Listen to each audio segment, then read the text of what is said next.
the trades are out on the bid at 429, 428. My guess is those people at Interactive Brokers who are shorting because technically, yes, it did crack the 430 region, but not by much. You see, there's still buyers. There's a lot of buyers at 425, 429. You know, the markets are up a little bit, as you can see up there. This is just illiquid. It's trading 20,000 shares. Raise is up a penny. Go Nate. Yeah. You pumped about your penny? Yeah. Cool. I paid for Marquee the other night. Not. You know, so it's dropping a little bit, but there's just not much going on. And so we don't have a morning panic. When there's no morning panic, this is when I normally get kind of scared. You'll see me cover a lot of the time right around this time at 9:31, 9:32. Because when, you know, you're shorting overnight and you want it to take out a certain level, you know, I want it to happen right away because then there's always a risk of a morning spike. It's okay now because now we're heading down to 425. Sometimes there's a delayed panic too. So it's not an exact science. You know, sometimes I cover it at 9:31, 9:32 in the morning, and then like at 10 a.m. it starts tanking. I'm like, damn. But you got to play it safe sometimes. I'm not scared of a morning spike on this because it already had its bounce. It had two opportunities to spike yesterday. It had that weird, or on Friday, it had that weird buy-in midday, and then it had an opportunity towards the close. So we're taking out 425. If we take out 425, you know, this could retest 404. And then the question is, what will it do at 404? Will it hold 4, and will it tank tomorrow? That would be the most likely outcome. You know, I think that it's going to, just to throw out an ideal expectation, or not even ideal, I mean, ideally it tanks, but most likely this is going to hang around the 420s, maybe the teens today, and then, okay, never mind. It's going, you know, you just have a few sellers, and it's already 412 by 424, now 410. I was going to say it hangs around the teens all day. But sometimes, you know, it's still, the spread is kind of ridiculous, 410 by 420. But you can see here the sideways price action is very nice. Now we're having some panic at 407, but there's still a buyer. Look at this 15,000 shares at 404 protecting this. This is Levitt. I wish I could IM this guy and be like, you're a piece of shit. How cool would that be if you could IM, like, specific people? No, I just want to be able to click on this, like this UBS guy or NSDQ, and IM him and be like, why are you doing this? You know? How would be such an awesome invention. Programmers, Manchild, Brandon Cruz, where are you? He's sleeping. It'd be so cool to be able to IM. Okay, come on, panic. So we're at the lows. I'm up $2,000 so far today, which is nice. You know, I think I'm in a very good position because it has now cracked this congestion zone at 420, 430, 440. Chicken noodle soup again. Support left is 404. I'm fucking up this chicken noodle soup. But if we crack this, it could really Chicken go. noodle soup, cracks, boy. I'm gonna Or shut chicken. up I don't know why I keep saying noodle. Just chick soup. 380s or 390s, because it'll be down nearly 20% today. That's a lot. Chicken soup. I might cover half of the rocket profits. But right now, you know, I'm up quite nicely. You see, 408 is trading at quite a lot, but 408 is holding. I think this is some guy covering because he doesn't think 404 is. All right, Angie, we got your food done. He's beating, you know, the 15,000 unethical bastards, the punch, and he's covering at 408. Maybe he's the one who shorted at 440s or maybe higher. So he's taking his nice, safe 30-cent, 40-cent profit. Now somebody comes in at 409 because he sees that 408 has size.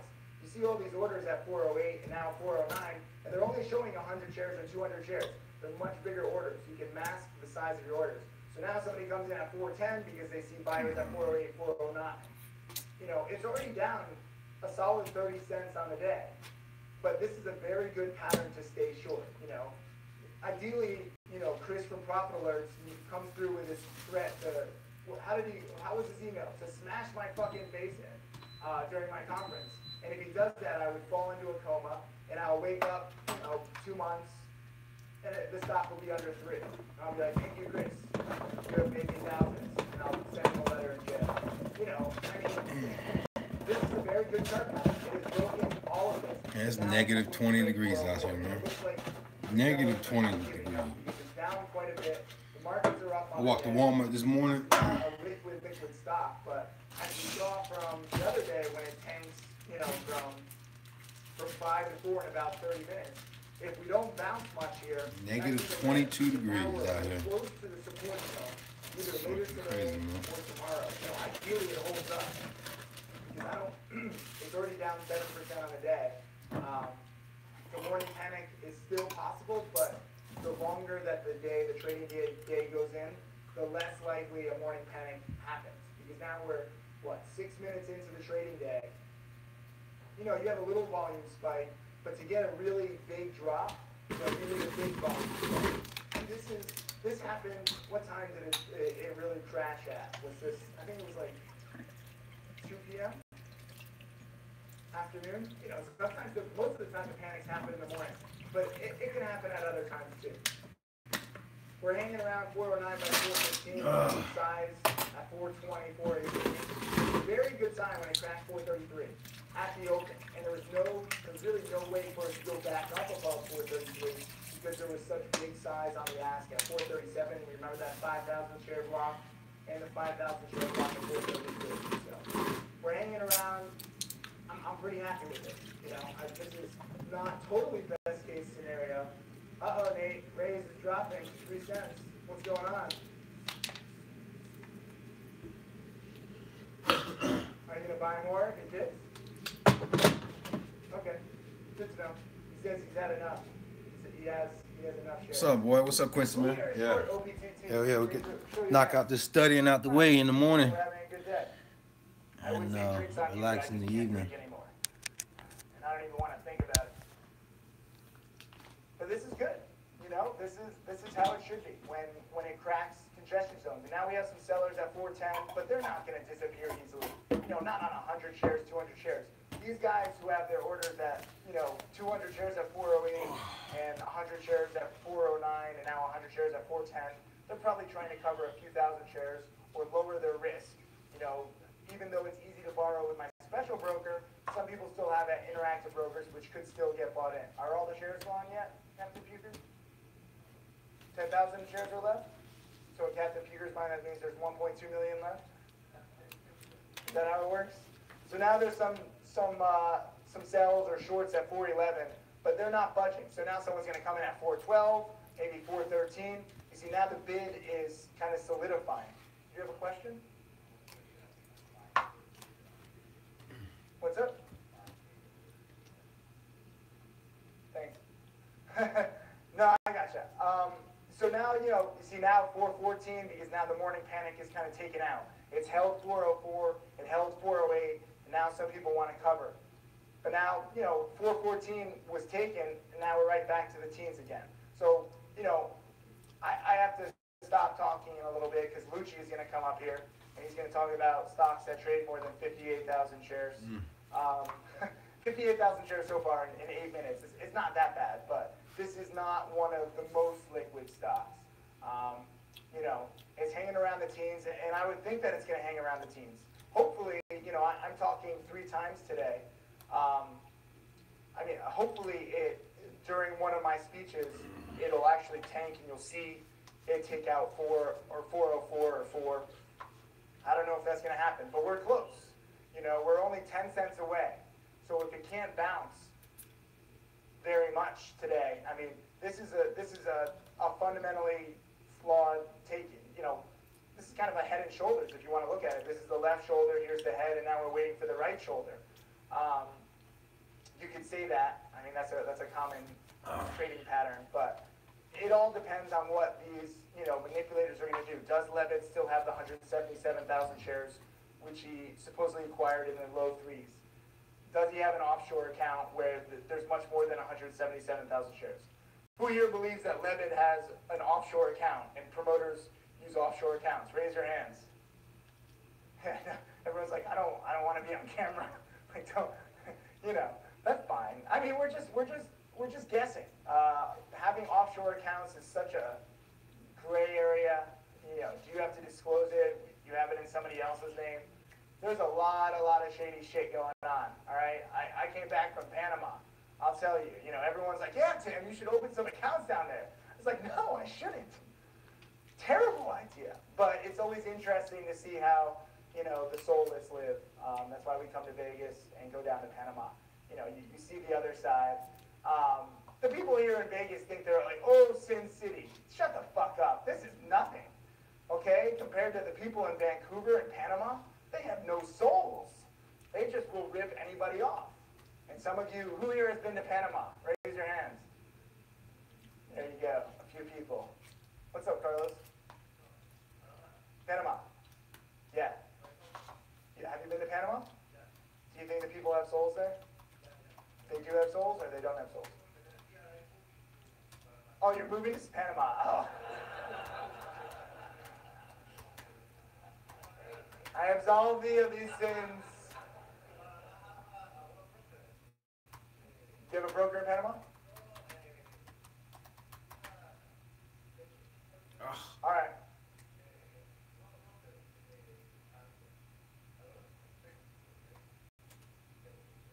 Oh, yeah. All right. $25? But it comes with, like, you know, I can't make any more Panama jokes. All right, so we're taking out, you know, so there were some buys at 415, but now the ask has solidified. You'll hear me say, you know, the bid has, like, solidified or the ask has solidified. It just means that there's some more orders here, which makes it tougher for it to, you know, break above. I love the fact that there's no bounce. And I'm sorry, Nate, Rays is dropping. You need to talk to your promoter. You know, where's the promoter of Rays? I wish we could IM him. How cool would that be? If you could just IM him and be like, yo, come on, dude, let's get it LEXG style. But this is fading nicely. So, you know, right now I am up, I can't even do math. What am I up today? I'm up like 30 cents times 14,000. I'm up $4,000. That's cool. You know, I mean, this is why it's good to trade. You know, and it doesn't look like it's bouncing that much. Safety, what's up, man? Should I take the $4,000? I don't even think I can cover 14,000 shares here. Although there are some sellers at 414, 415, 413. I can. All right. So now now there's pressure on the bid. So you see these sellers, but the 410, 409, 408 looks pretty sturdy. Even though they're only showing 100 shares, we know because we've seen these trades at these prices and they're not budget. So, you know, if I really wanted to make $4,000, I could right now. That's pretty sweet. You know, there's 900 and 600 shares right now. No, we ain't Warren Buffett yet. A couple more years we will be. You know what? 404 isn't gonna, you know, crack.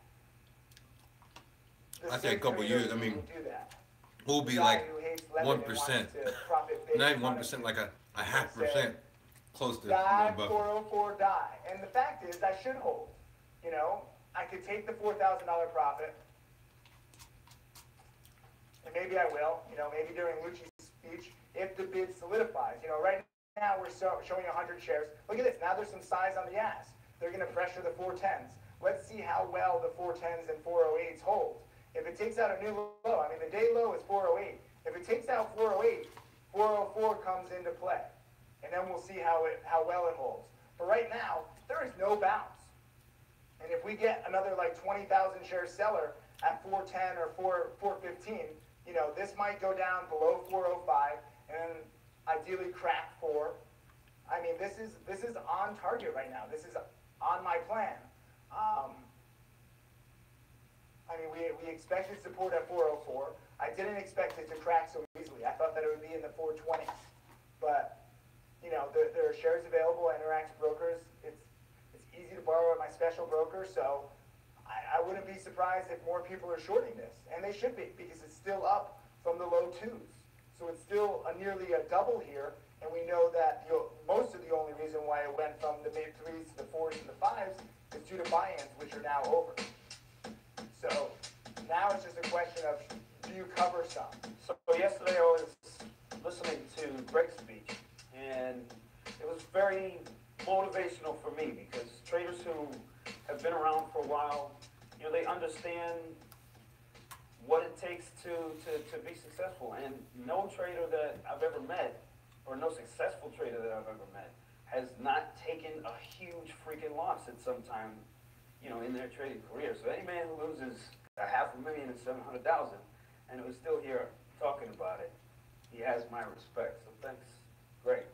So I was sitting there and I kind of just created a bunch of more slides. So before I get into live trading, I'm going to go through some more stuff that I want to make sure you guys are aware of.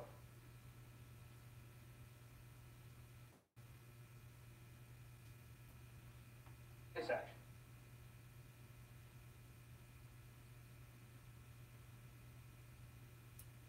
That, you know, it's a biotech stock, like, you know, we're just in and out.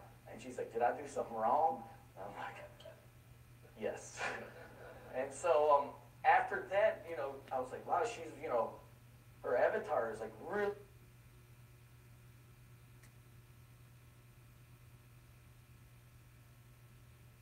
You can write your own scans every day for 8 million. So right off the bat, in one day, it turned over its first twice. And so what's happening is people need shares of that stock, right? They're saying, man, this is earnings breakout. I want to buy shares. And so there's a feeding frenzy that happens because there's not any shares to buy. There's a float's only 3.48 million. So what you end up having to do, right, is if you want to buy it, well, you've got to offer enough money for somebody who wants to sell it to you. And since there's only a handful of people that even own it, you've got to keep bidding up the price, right? And so if, say, I own 2,000 shares, and I realize that everybody needs this stock, all of a sudden, well, I'm not going to sell it at $9. Maybe I want to sell it at $9.20. And I see people coming in. I see bidders coming in. So I say, you know what? I don't want to sell $9.20. I want to sell for $9.40. And so all of a sudden, people are fighting over each other, bidding on the stock, and that's when it goes parabolic. And float is a big reason on why that can happen. Some other examples of stocks, you know, like a stock like Oxygen. You know, Oxygen is a turd stock, but it ran from $2 to $6 in a matter of 3-4 days. Well, Oxygen's got a 10 million float. And it was trading, you know, that time, you know, you're trading 5, 6, 7, 8, 9, 10 million shares a day. Well, people got to fight over it, bid over it, and that's when you get the huge parabolic moves. So low floats, always more explosive. Low floats also tend not to retest the breakout spot. And so you can actually buy on that initial price thrust and not have to worry about it testing it back, which is always big for me. So when I'm trading, like, say, like a higher price stock that's got a big float, I usually won't buy the breakout. I'll buy the retest of the breakout, because you buy the breakout, there's a good shot you're just going to scalp it, and then it's going to retest anyways. And that float is going to, you know, be the key on if it does that. You know, like Netflix. Netflix is a really well-known stock that, you know, everybody's traded at some point.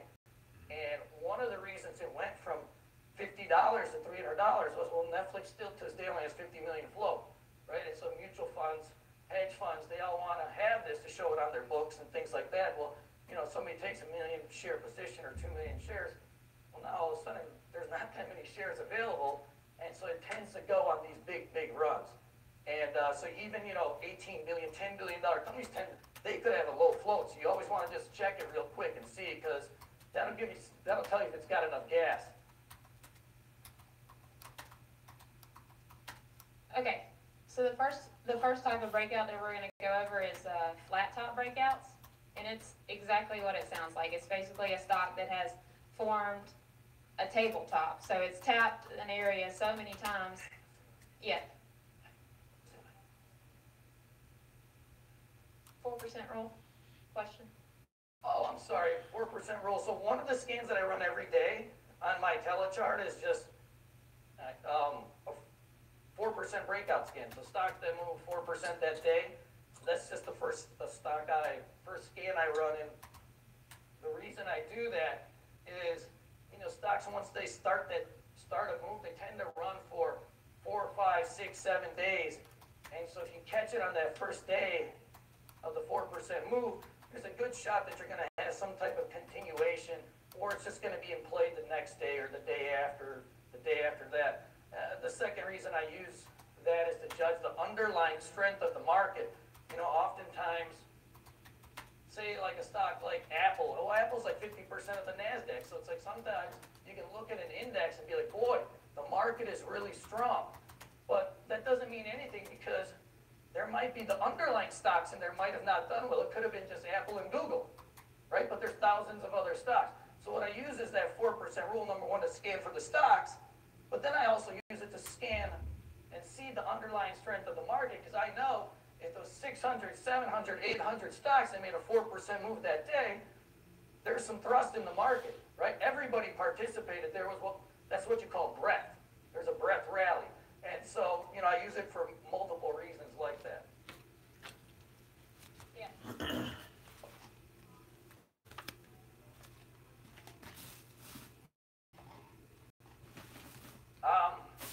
I've just been using 4% for so long now. I've never tried any other way. Oh, she said, does 4% work better than something like 3% or 5%?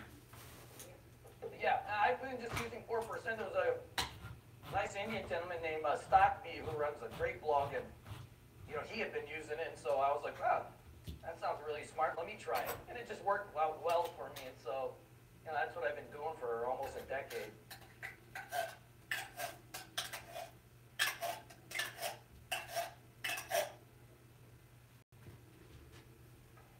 4% or more, so, yep.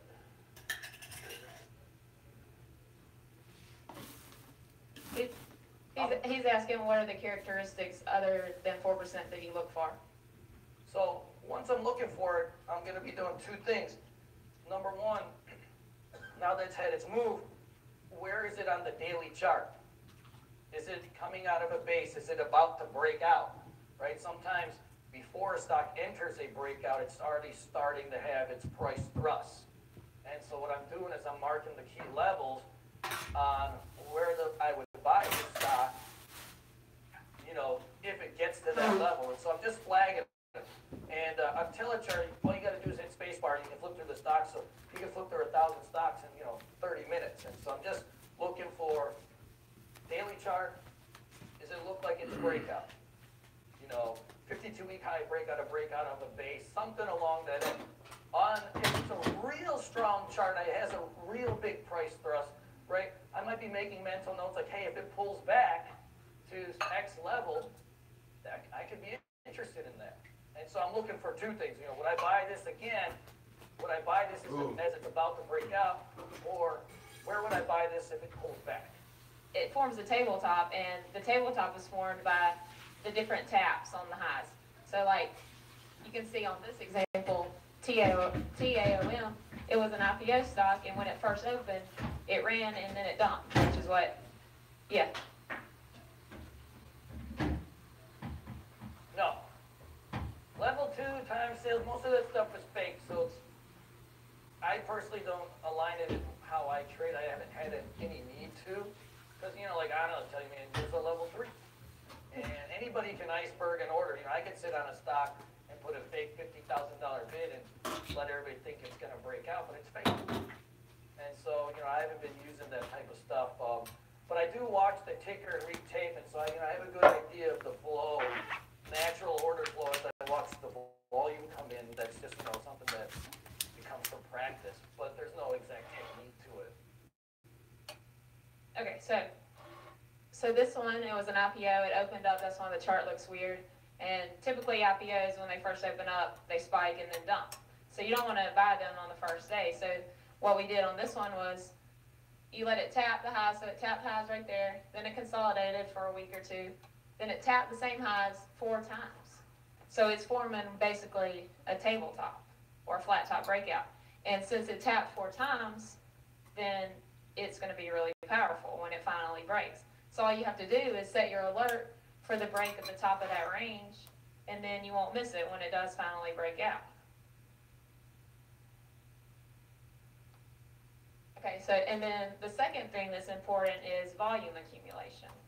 Everyone knows that a stock has to have volume if it's going to break out. So you want to look and see, like on this one example, so this one tapped highs, it broke out on heavy volume, so you see all the buyers in. It tapped highs, tap, tap, tap, so this one tapped 3 times. But then you can see it rested, there really isn't a lot of sellers. It's going to pull back because stocks pull back, but compared to the buy volume, the sell volume is little, and then you can see that it starts expanding again and the buyers start coming in, so that alerts you that, okay, this one's gonna break out, that the breakout is actually gonna work. And then align on multiple time frames. Basically that, what you can remember is that if a stock is at a breakout on the daily, well, you need to look at the intraday, because maybe on the daily it looks like a breakout's about to happen, but then you look at the intraday and say the stock had spiked one candle in like 40 cents. Well, you don't want to buy that because the stock is going to pull back, unless it's a low float. Low floats are the only ones that can spike up that high and keep going in one candle. So you want to make sure there's no hidden thing behind the breakout. So you want to make sure it's aligning, like on a 5-minute chart, 15-minute chart, 30-minute chart. Make sure that there's no something weird not going on, because if you buy a 40-cent candle, you're going to automatically be down because it's going to fall back. And it'll look like a breakout on the daily chart. Okay, so these are the examples that we have. It's pretty easy to see. Flat top forms, volume comes in and it breaks out. Flat top form, breakout. In terms of how we set up our charts, I forgot to add it in there. Chart setup, very simple. I use 6-month daily charts, 20-day, 50-day, 200 simple moving averages.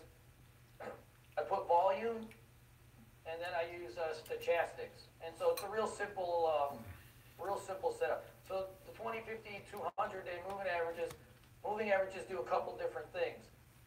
One, the moving average will tell you the direction of the trend on that time frame. So the 20-day moving average is the short-term time frame, the 50 is the intermediate, the 200 is the long-term. So, how do you determine the trend? When you look at the slope of the moving average, so if you're which way the trend is going for that particular time frame.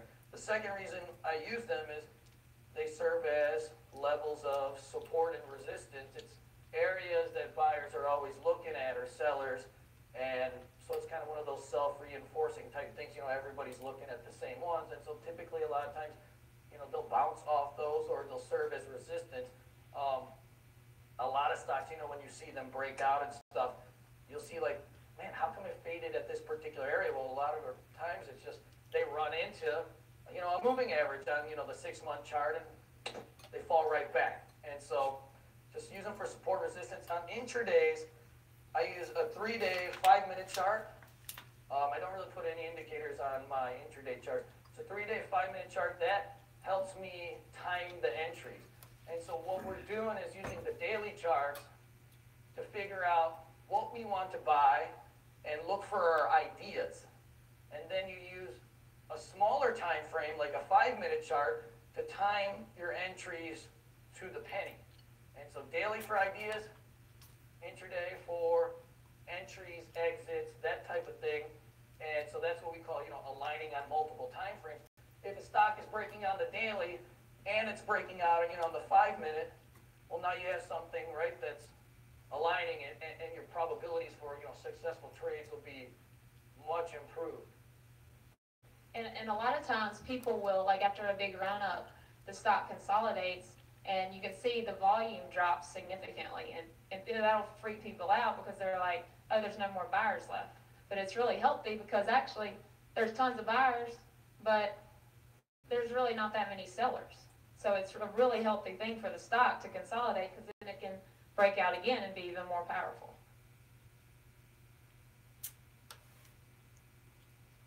Oh, so that's what happened. This is what happened on the TALM when the flat top broke.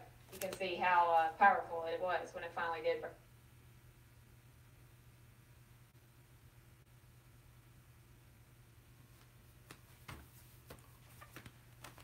All right, so base breakouts is a little bit different type of breakout.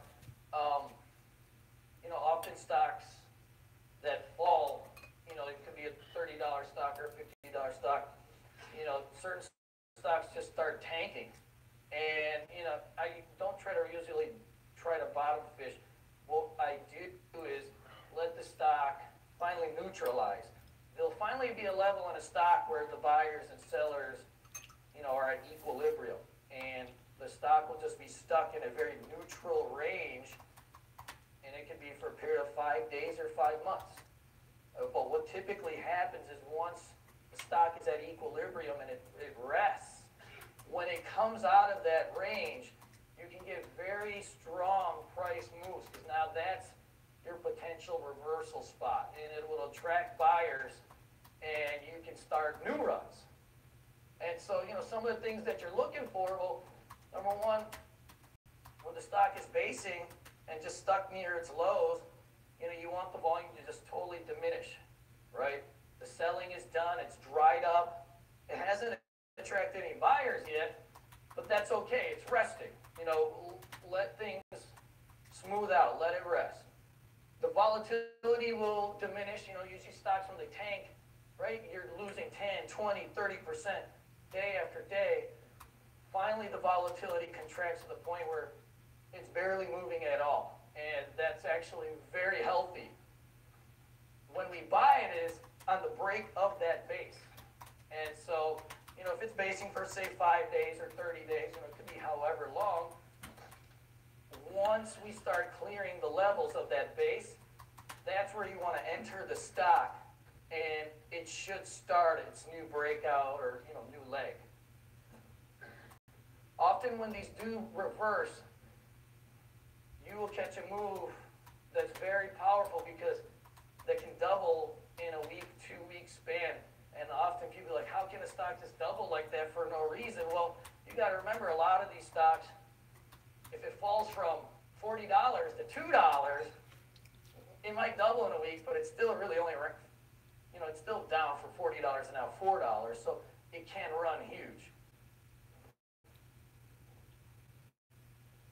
So this is a stock that we traded, GKK. So you see GKK, at one time was a $5, $6, $7 stock. I don't even know what they do. But tank. So from June, July, August, for a long, long time, this stock is just now going sideways. It's consolidating in a range. It's finally evening out. And once you start breaking out of that base, that's when you start getting the mental move. So I've been stalking this stock for months, because it had fallen so much, thinking, boy, when this stock finally reverses, it's going to be a nice swing trade for us. And so stalking it, setting alerts, buy alerts, so that finally when it does come out of some level of base, I can see right away that it could run to its first level of resistance and not to the twos, right? So you have almost a potential dollar that you can make once it comes out of that range. Now, the one thing you don't know is how long it's going to take to come out of the base. And so that's where really setting your alerts is important, because you can't just watch a stock for every tick of every day. You got to make sure you set an alert. So like on Telechart, you can do email alerts. So it'll email you and be like, hey, this stock is moving out of its base. And so I get the email alert, I look at it, take me 2 seconds, and boom, you buy it.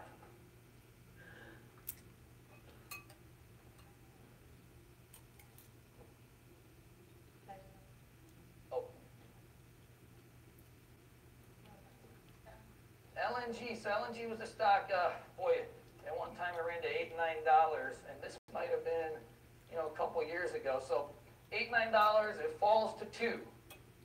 And you can see here what was happening with the stock is it's trying to come out of a zone, but the 200-day moving average has been lighting it up, and it's holding it down. And so this is a kind of a multiple setup. This is a base breakup, but it also tapping a level multiple times. And so finally you know that, boy, this 200-day moving average has been holding the stock back from August, September, October, and into November. Boy, when it finally breaks that level, it could run big. And so typically that's when these things start going. This is a stock, RNN, Turk Biotech Company. So this stock, it didn't have to even base that long. But when it finally was in a tight enough range, what tends to happen is it's just tightening up. And what we call this is like a coil. And so once it's sitting there coiling for, a week in a real tight range, that break of that base, this is more of a day trade type of setup because the base is not that long. But when it comes out of even that base, you can trigger a day trade. And, typically you could get at least a run to the next level of resistance, so, 5–10%, which is fine for a day trade, base breakdowns.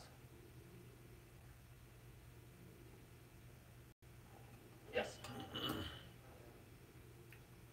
Mhm.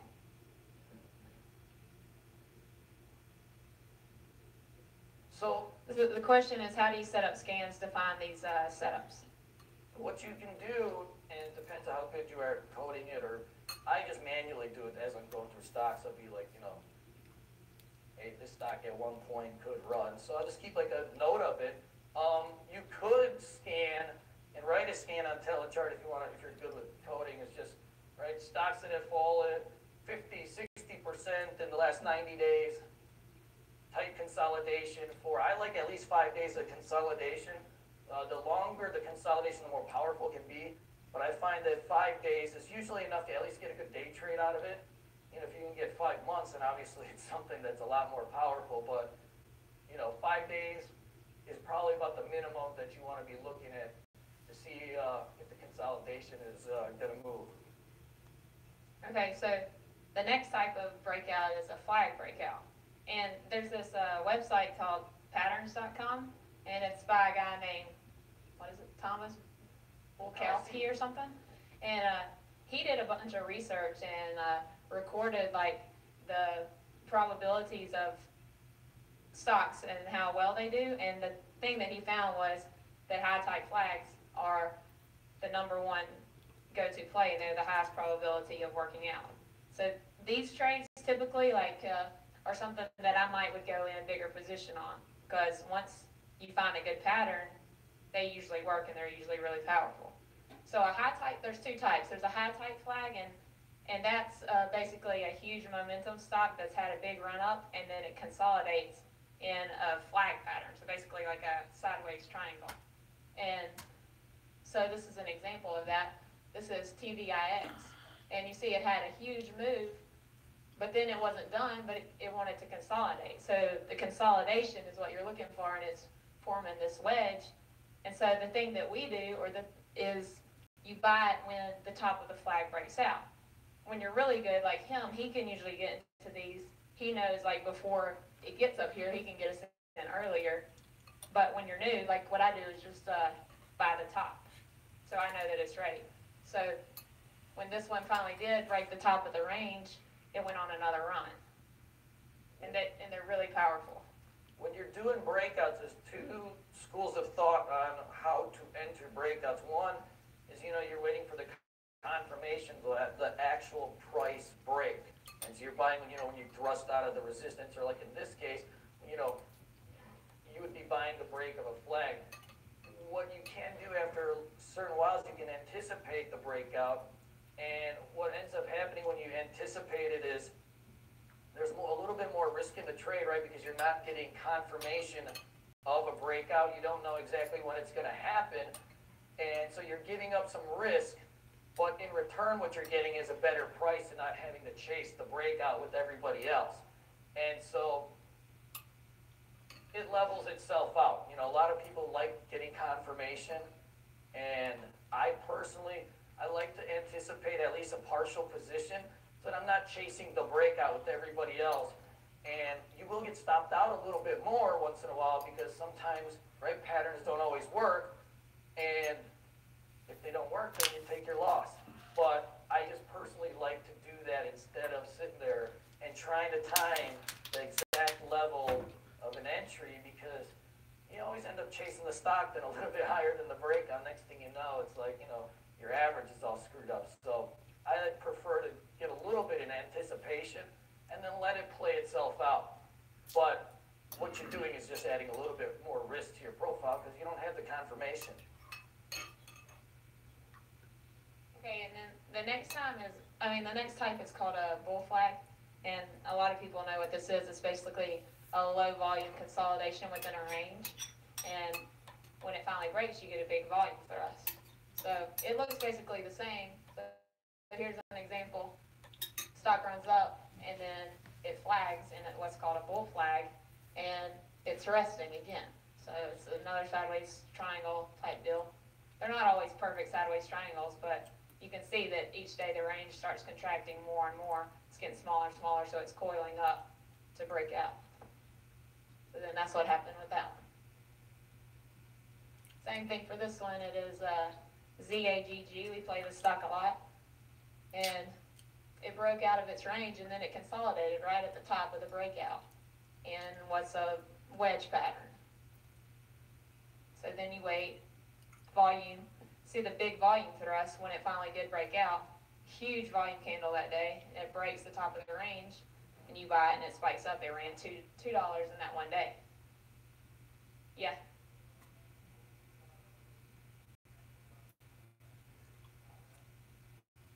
Oh, I still own it. I bought it at 445 though. What's it at? Yeah, I bought it at 445, so I'm just sitting on it. I told Nate to buy some, so I figured he'd buy 50,000 shares, but. Yeah, but you sold half before we walked up. For what I do, and I don't trade very big positions, I think I ended up with I bought like 1,600 shares at 445. You know, I tend to nip and tuck my way into big days instead of trying to go all in and, you know, make $2,000 on one trade. You know, I like to take a few trades and, you know, $400 here, $500 there, before you know, you have yourself a nice day, but it's easier for me to sleep that way. And it's just, I've never really met anybody that can just go huge and then all of a sudden, you know, that's their one play. It's like, what if that play doesn't work out? You know, so I like to tend to go smaller and just have a few different plays. Yeah, Nate.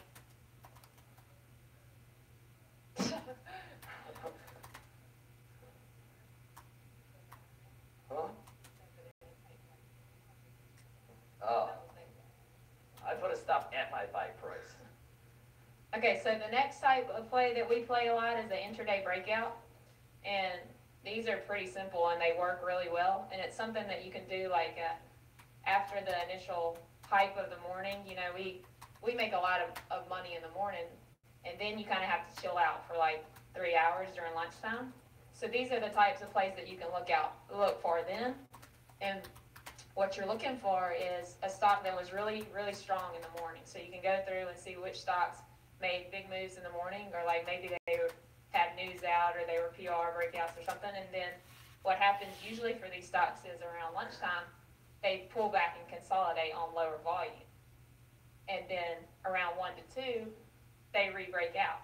So you can play it as a scalp play around 1 to 2, and you can have all these setups ready. And then when you see one that breaks out, you can scalp it for 10 cents. Or what we do is we buy the position when the breakout happens, and then we sell half into the first spike, and then we put the other half at our buy price. We set our stop, and then we just let it run and see what happens with it.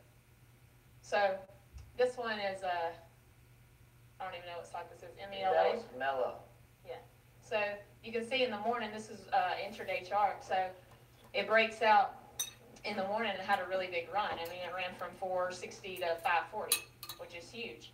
But then around lunchtime, the volume starts fading, the volatility fades, it kind of gets in a range and starts contracting, but that's not a breakdown, that's just, it's resting for another move. So you set an alert on the stock, or you just eye it and put your chart up there, and when it re-breaks out around 1 or 2 o'clock, you buy the breakout, and you see what happens is they usually run into the close, if that happens, because they had good news out, so they're gonna, keep running.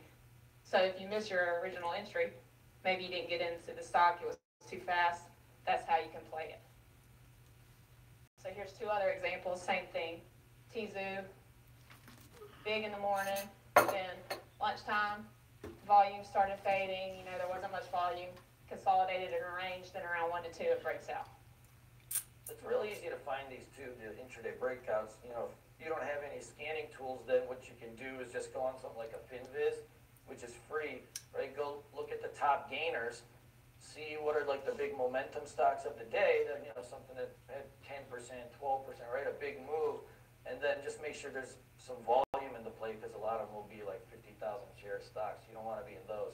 And so just stick them on a list real quick, right? A few of those big Momo stocks of the day, and then just wait for the intraday breakout. We never just chase it. You always want to, right, have a setup for every single stock that you buy. And so what we typically do is the market tends to have zones where there's activity.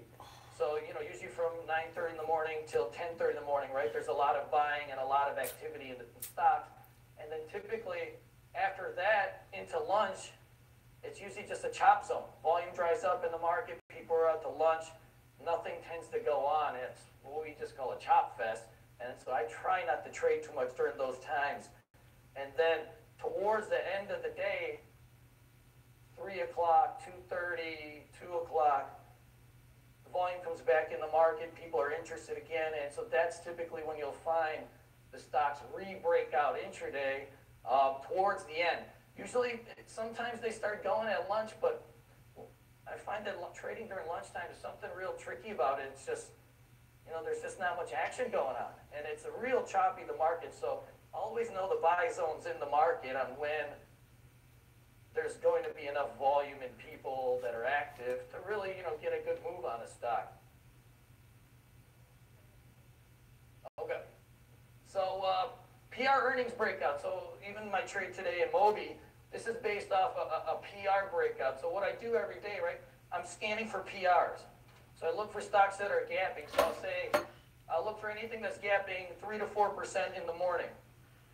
So then what typically will happen is, if it's got volume pre-market, if it can gap up, that's something that's on my list.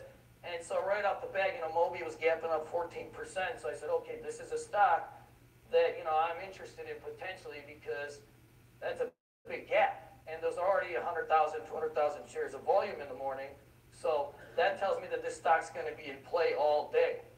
And so as soon as that stock gapped up and pulled back a little bit, I was in that stock right away at 445, and I think it's probably going to still keep going for the whole day, because towards the end of the day, if it doesn't fade, you know, people that have missed the whole move will try to get it in for an intraday breakout. So scan for pre-market gappers, check the daily charts, right? And then the float is very important. Any type of PR breakout, if you can get the stock and it's under $100 million float, you'll tend to see big moves. You know, you won't see a 30% move stock with 2-3 billion flow. It's just not. There's, you know, God himself can't buy enough shares. So just real simple stuff. I use Yahoo Finance, you know, PR Newswire, and you know, I'm always checking for these PRs. So right intraday when we're doing these, you don't want to just buy. You got to wait for a setup. So look for, right, a pullback to some level of support, some type of flag, some type of base, and then when it starts breaking out of that level of consolidation, that's your buy spot, and they'll typically go. The biggest moves in the market are usually on PRs. News trumps technicals every day of the week, and so when you get stocks with news, right, it's in play that day, and so no matter what's happening, news will always beat the technical, so those are the stocks that are always going to be in play. The other good thing is that if you're scanning at night and your scans stink and none of your watch list is blowing up, right, you can always go looking for PRs and earnings beats and things like that and have something to trade. And so just check these things, you know, every day in the morning, take you 5 minutes and you'll tend to get good runs. You'll just flip through them. These are all just examples of PR breakouts we stuck in here. So right, stock's strong in the morning, you get a nice move, consolidation. When it takes out the level of consolidation, then that's your day trade setup. That's where you're buying. And people are always afraid to chase stocks with gaps. They say, man, it's like I feel like I'm chasing the stock. It's up 5% or 6% pre-market. What you got to remember, though, is gaps are actually healthy. A gap is a sign of strength, that the stock is in play. And so don't be afraid of how much the stock is up, because the percentage that it's up doesn't matter, right? You're only trading setups. And so no matter what it gaps, it doesn't matter. I've bought stocks that are up 300% in one day, because as long as you have a setup intraday and you're not chasing it because you're buying near a consolidation or some type of base, you have a valid setup. So don't be worried about the gaps. We have 5 minutes, I'm going to do this real quick. Rubber band setup. Knife catching is real tricky business, right? A lot of dicks get chopped off when you try to catch knives. But there is a way to do it, right? And it's called a rubber band setup. So what I'm doing on rubber band setup, I'm looking for a few things. Stock is tanking. If it breaks below the lower Bollinger Band, like completely out that candle, that tells me this stock is so extremely out, it's a very high probability that it'll bounce. So I'm using stochastics to measure how oversold it is. If it's under 20, it's oversold. If it's under 10, it's an extreme oversold. If it breaks the lower Bollinger, well, now you know it's very stretched to the downside also. And then what I'm doing to confirm that it's the reversal day, once I start seeing it hammer up, right, where it thrusts down and then you see a hammer candle, which is essentially a candle with a big long tail on the bottom, that's your reversal day. And I tend to enter these stocks all the time. So this is a MGM, which we did like maybe a couple weeks ago. So the first chart is it's getting beat down, beat down, beat down, so you know it's tanking, and then you see the hammer candle put in. So that alerts you. So then you go to the intraday chart and find your entry. What is stochastics? Stochastics is just an indicator that measures overbought and oversold. It tends not to be effective for day trading, but for swing trading, it can help guide you with knowing, when a stock is getting really, really oversold. And indicators are one of those things that indicators don't give you buy signals. But what they do is they help you confirm what your eyes are telling you via the price action. And so any type of indicator I use, they're just confirming indicators, right? Price action is the only thing that pays, but you can help these indicators and overlay them once in a while to kind of bring up the probability of success on that type of trade. So I use stochastics under 20 oversold, over 80 overbought. So we kind of stink at shorting usually, but this is one setup that we're really good at, and it's the same thing as a rubber band play. It's just the opposite. So it's a stock that has gone up, up, up, and it gets the last candle gets completely out of the upper Bollinger Band. And so that usually when that happens, then it's the next day or a few days later that the stock starts tanking. So it's really overbought outside of the upper Bollinger Band, and then you see that's what happens. So that's another type of play that you can look for. It's just the same setup, just opposite. Same thing for this one. And then it tanks the next day when it does finally get outside of the upper Bollinger Band. Yeah.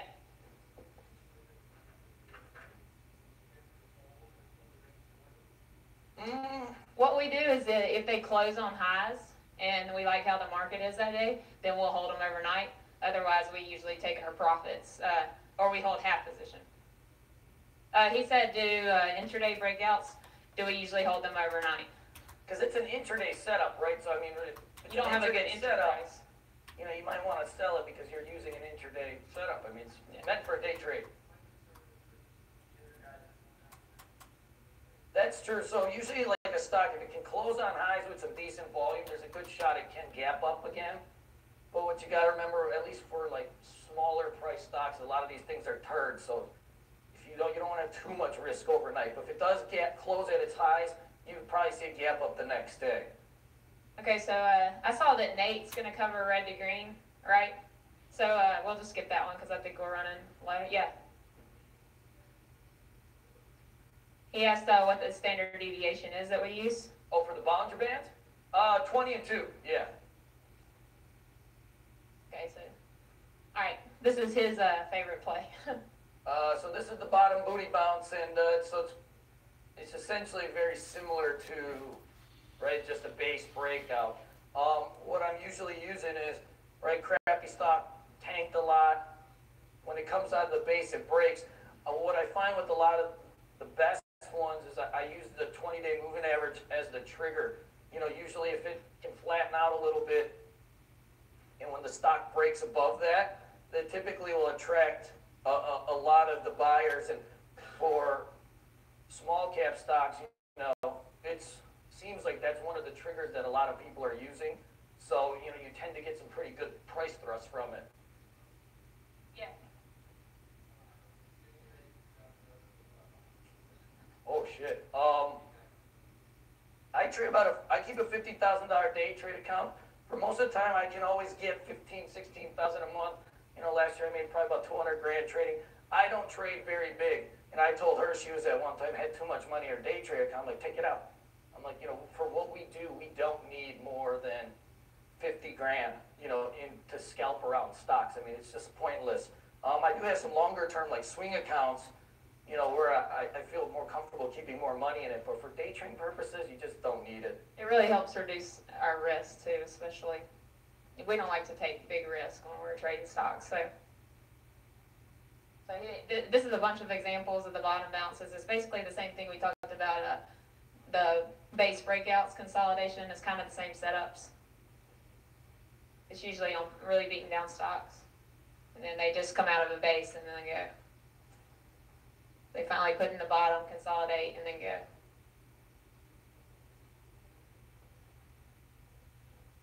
Bear flags. All right, so Bear Flag said this is my favorite short setup. You'll find that this is probably the most high probability type of shorts.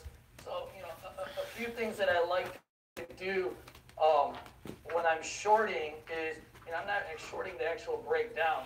A lot of times what I'll be looking for is, like, say, a stock that's broken down with huge volume, a huge amount of selling below, like, say, the 200-day moving average. And after a breakdown of that magnitude, because that's a long-term trend, what you'll see is some type of dead cat bounce, some type of relief bounce back into the breakdown spot. And so it'll break down, and then it'll slowly rise up for a few days and kind of get close back to where it broke down from. And so what I do is I tend to short the stocks there, and then I'll keep a stop over that moving average, and then just ride it back down. So there's three types, and one is a big breakdown below a moving average. And so this is an example of that. So you see it, the stock finally broke down below this 208 moving average, and it consolidates. It's just kind of like a breakout, but it's a breakdown. So then when it breaks the lows, you buy it, and it tanks even further. So then the other type is a wedge pennant type pattern of a breakdown. So it's just the opposite of a bull flag. It's called a bear flag. And they look like this. So it's a lot of selling, then it flags in a bear pattern, and then it breaks down again. Here's another. You can see all of these. This is like the same chart, but it's two bear flags in the same chart. So you could have played this twice.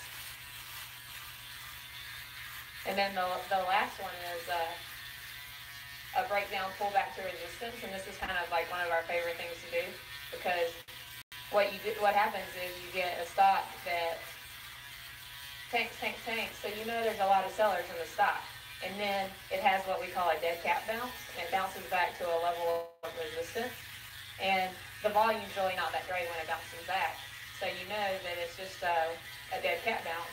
So you can re-short it at the resistance level, and usually it falls back from there. So this one you can see it bounce back into this moving average, and as soon as that happens, then the next day it tanked. That's what's called a bear flag. A bear setup. Same thing for this one. Tank, bounce back into this resistance level, then the next day, tank some more. Another example. And that's it. You got anything to say about that?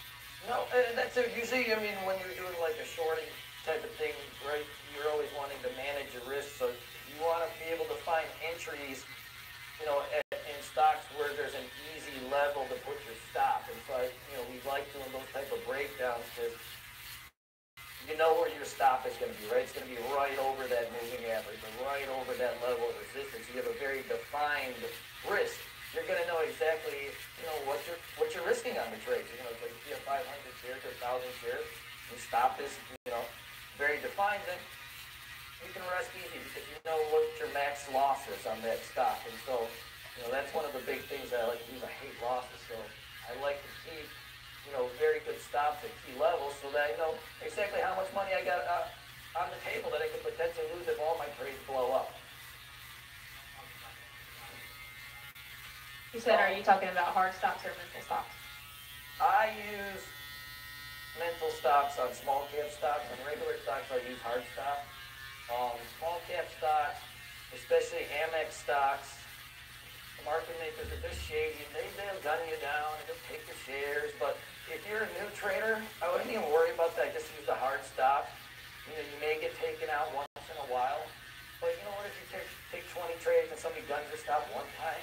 Who cares? Because what you want to do is really prevent the big blow-up trades, right?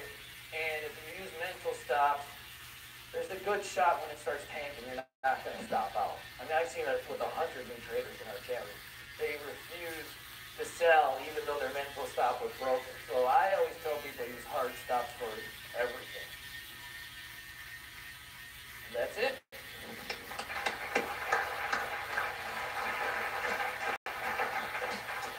Bruno, is banking on MOPI. He bought it in the mid-4s. It's in the 5s now. There's actually a nice little contract with Sina, which owns the Chinese Twitter. And that would be, even though I'm not great at buying breakouts, straight from my penny stock review, buying a stock that really is kind of been beaten down, that no one really cares about, MOBI. And they had a big contract, with a giant social media player. So congrats to Kuno and his team on getting that. This is my play, OPTT, otherwise known as just annoying. It's not an ideal chart pattern. And that's why one of my slides I said you have to have expectations. So normally if this was an ideal chart pattern and I'm shorting, I was coming in today, I was short 14,000 shares at 438, down 7 cents, I would probably just take the $1,000 because it's not breaking down as much as I want. Earlier today when I was speaking, I was up 2,000 and then I was up 4,000. This is why sometimes I don't go for the home run, I just take the profit.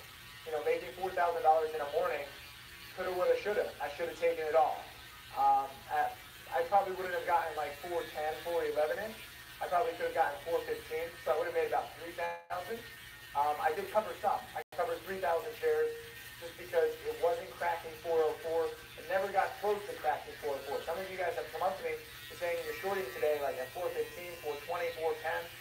I don't know why you're shorting just above support. I hope I taught you to short when support cracks.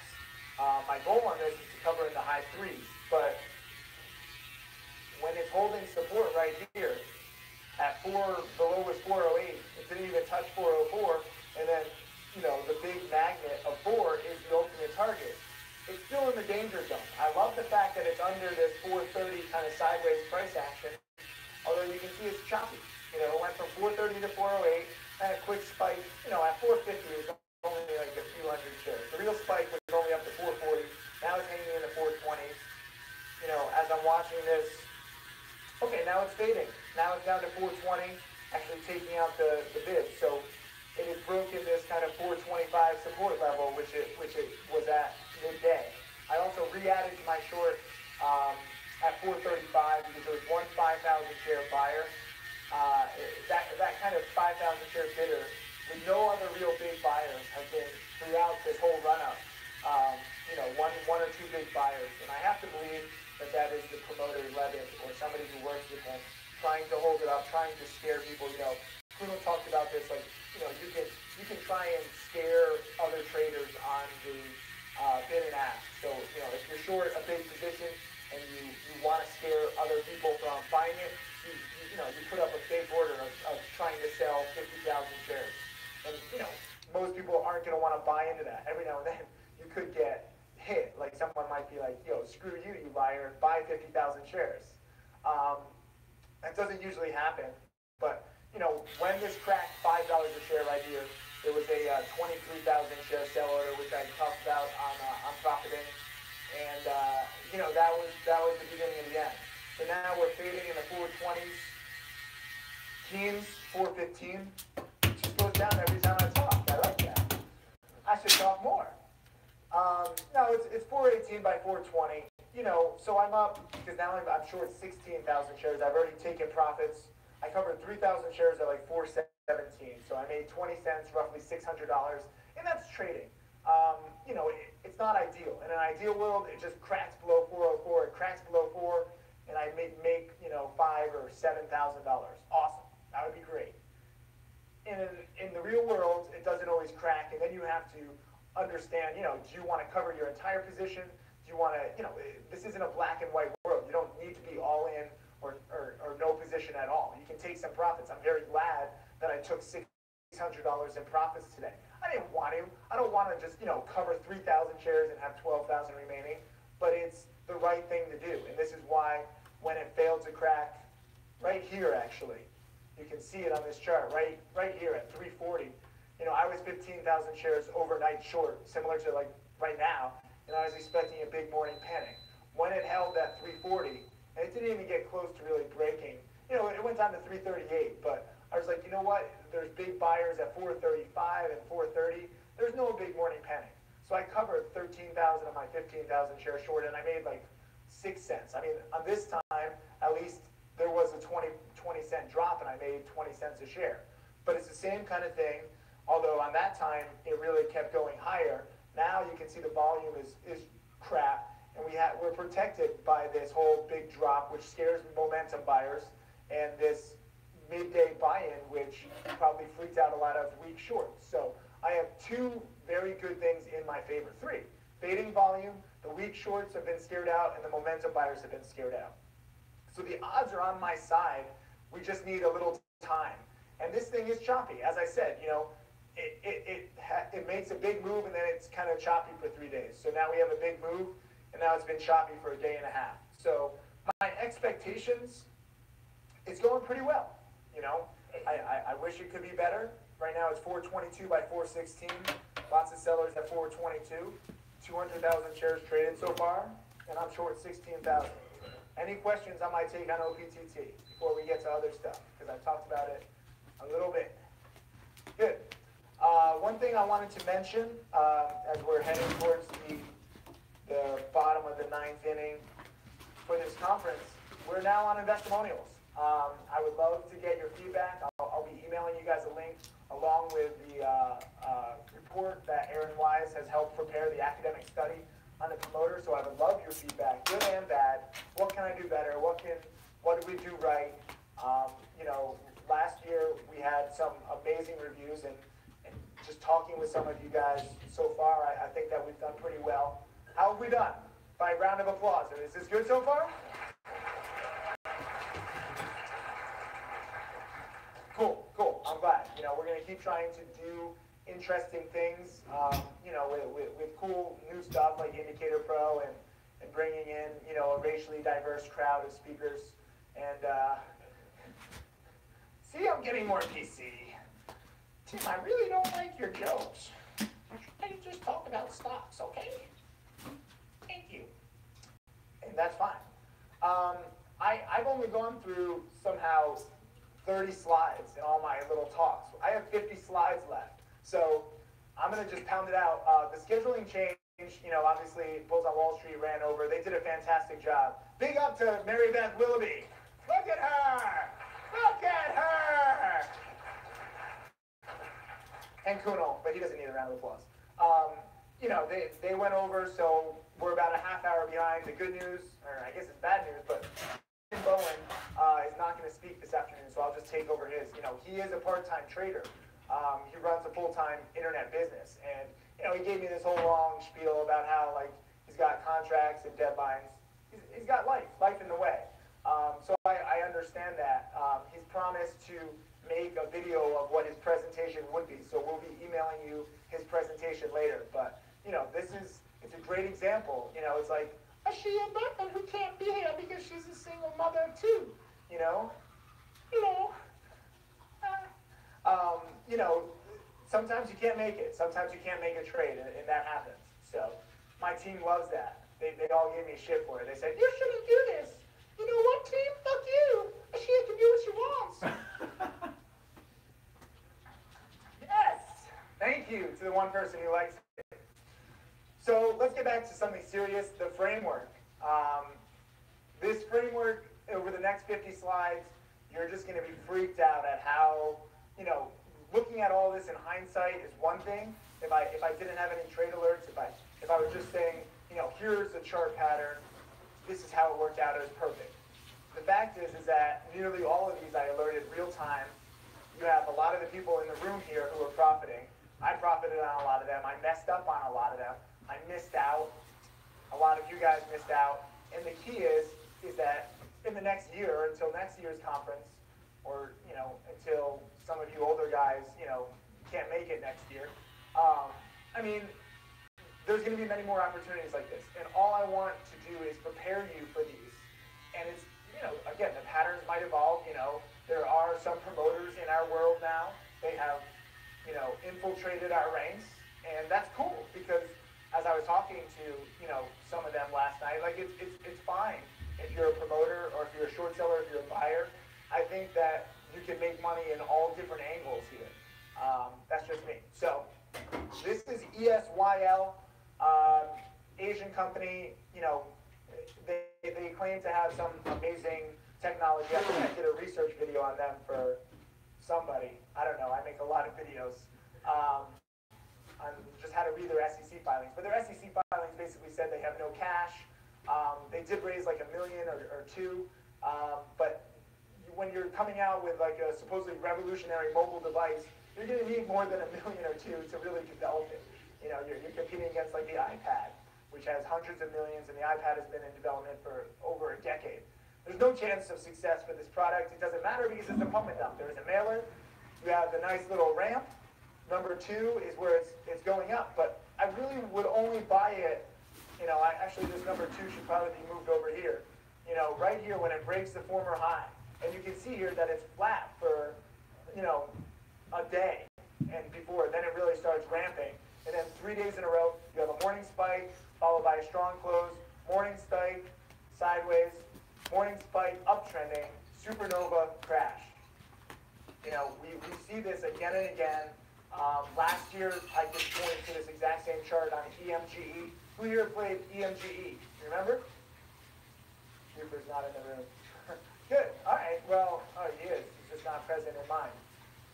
Exactly. So, someone touched his hair. This is what happens. I warned you not to touch Reaper's hair. You touch it, it's all messed up. It's like Samson. Anyways, you have these gap ups and these morning spikes. You can buy those.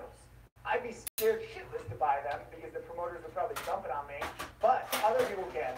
There were some shares to short. I actually bought the dip here at 140. I was a little off on my dip buying as it went all the way to 1. When I got out, I think I made or lost a few cents a share. It was the breakdown was kind of like OPTT, which is now 417 by 421, so I'm up 15 cents. So I'm up 2,000. You had this big drop from 2, and then it kind of consolidated for a few minutes at 140. I thought that was the bottom, and it wasn't. What's up, Captain Puker? What drop? OPTT? Woo! 412 by 418. I like this. Maybe Levitt is on the live stream. Levitt, are you there? No, he can't wake up this early. He's all hungover from his coke. And I just say this lovingly, or jokingly, but it's actually true. I mean, I've heard from several people that Levitt is a big cokehead, and that's why his pumps are so messed up, because he's messed up, which is sad. We need a reliable stock promoter. Think about, where's Greg? Is Greg in the room? If Greg were a stock promoter, oh my God, his pumps would go from like 1 to 100. He would be disciplined. He'd be like, promote like a trainer, be disciplined. No coke, only vegetables, all juices, and he would get like $10 million compensation.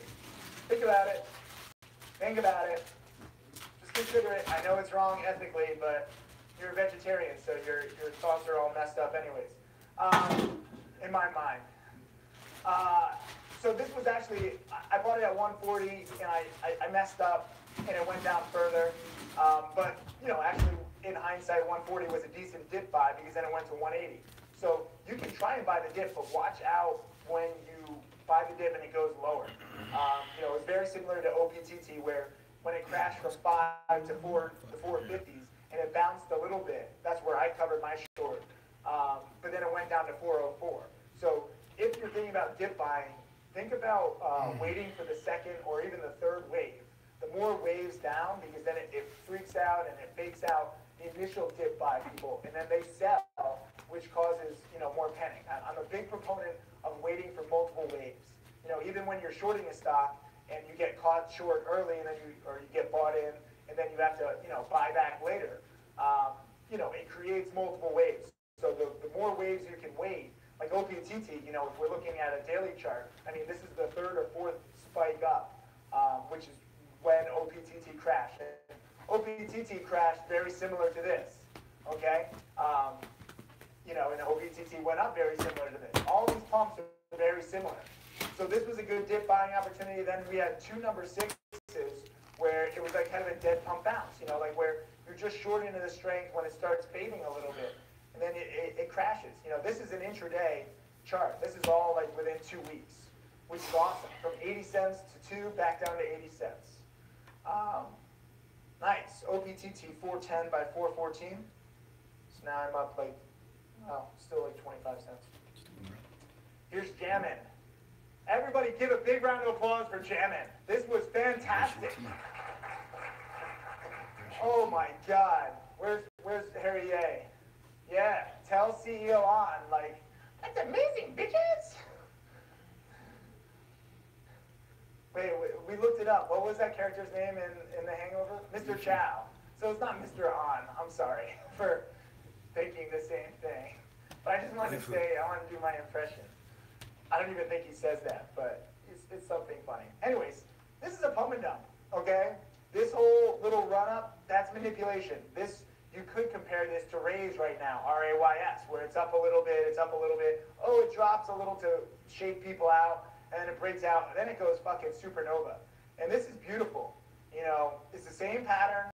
The beautiful thing, the best part, well, you can't really see it on this chart, but, you know, if we had a daily chart, or actually I have a few charts of this one. Yes! No, that's different. Shoot. I messed up. Alright, well, LEXG is pretty similar, but this level right here at like 350, this is where Bill Lynn bought in, right? You bought the breakout right here. 330. Did you buy right here or here? Do you remember? The second one. So you waited for it to break out and then consolidate, and then you bought the breakout of the previous high. Big round of applause for Bill Lynn. That is an amazing, and it was just what, 1,000, 2,000 shares? All right, yeah, 1,000 shares. Actually, I do have yours highlighted later. You know, the breakout right here, and then it goes supernova in one day from 3 all the way up to 6. Gorgeous. And then it, you know, you had the drop. I shorted this. I had my first good, like perfect short. I shorted it into a spike. We'll get to the chart in a bit. Right around 6, and I covered pretty quickly. And then I missed this whole drop from 5 down to 3 in the morning. But then you had a nice little bounce to the 4s. Then it went from 4 down to 1 in about 3 days. And there was actually a good buying opportunity. Nate, you got this, right? Where'd you buy in that? What? Yeah. 110, and what'd you sell it at?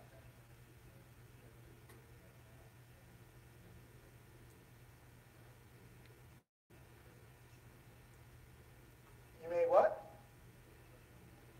Oh, it's okay. So you're in the low ones, and then you sold in the 120s, 130s? Yeah. Cool. All right. No microphone. He talks very loud. Just kidding. What? Yes.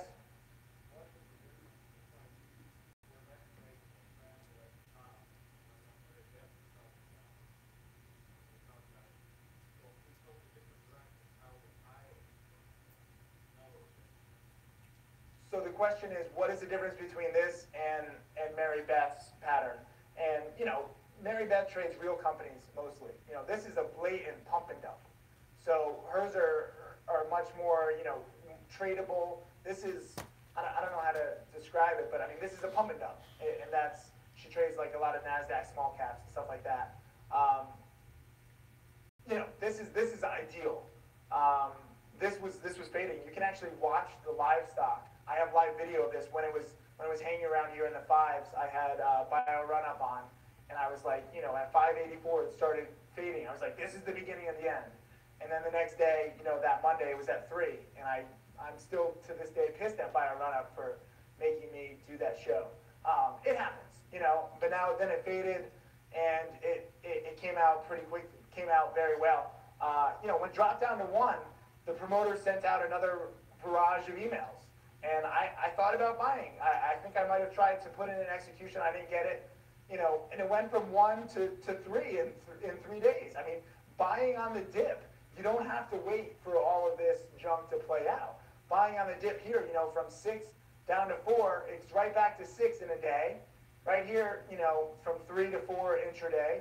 And then this one is awesome, just 1 to 3 in a day and a half because of the new emails. And the promoters reframed it. They said, this stock has been, you know, crushed far too What's up, quickly. man? Here's LEXG. This is even a bigger round of applause for this. This is the mother. Come on! Respect this! Respect this! This is beautiful.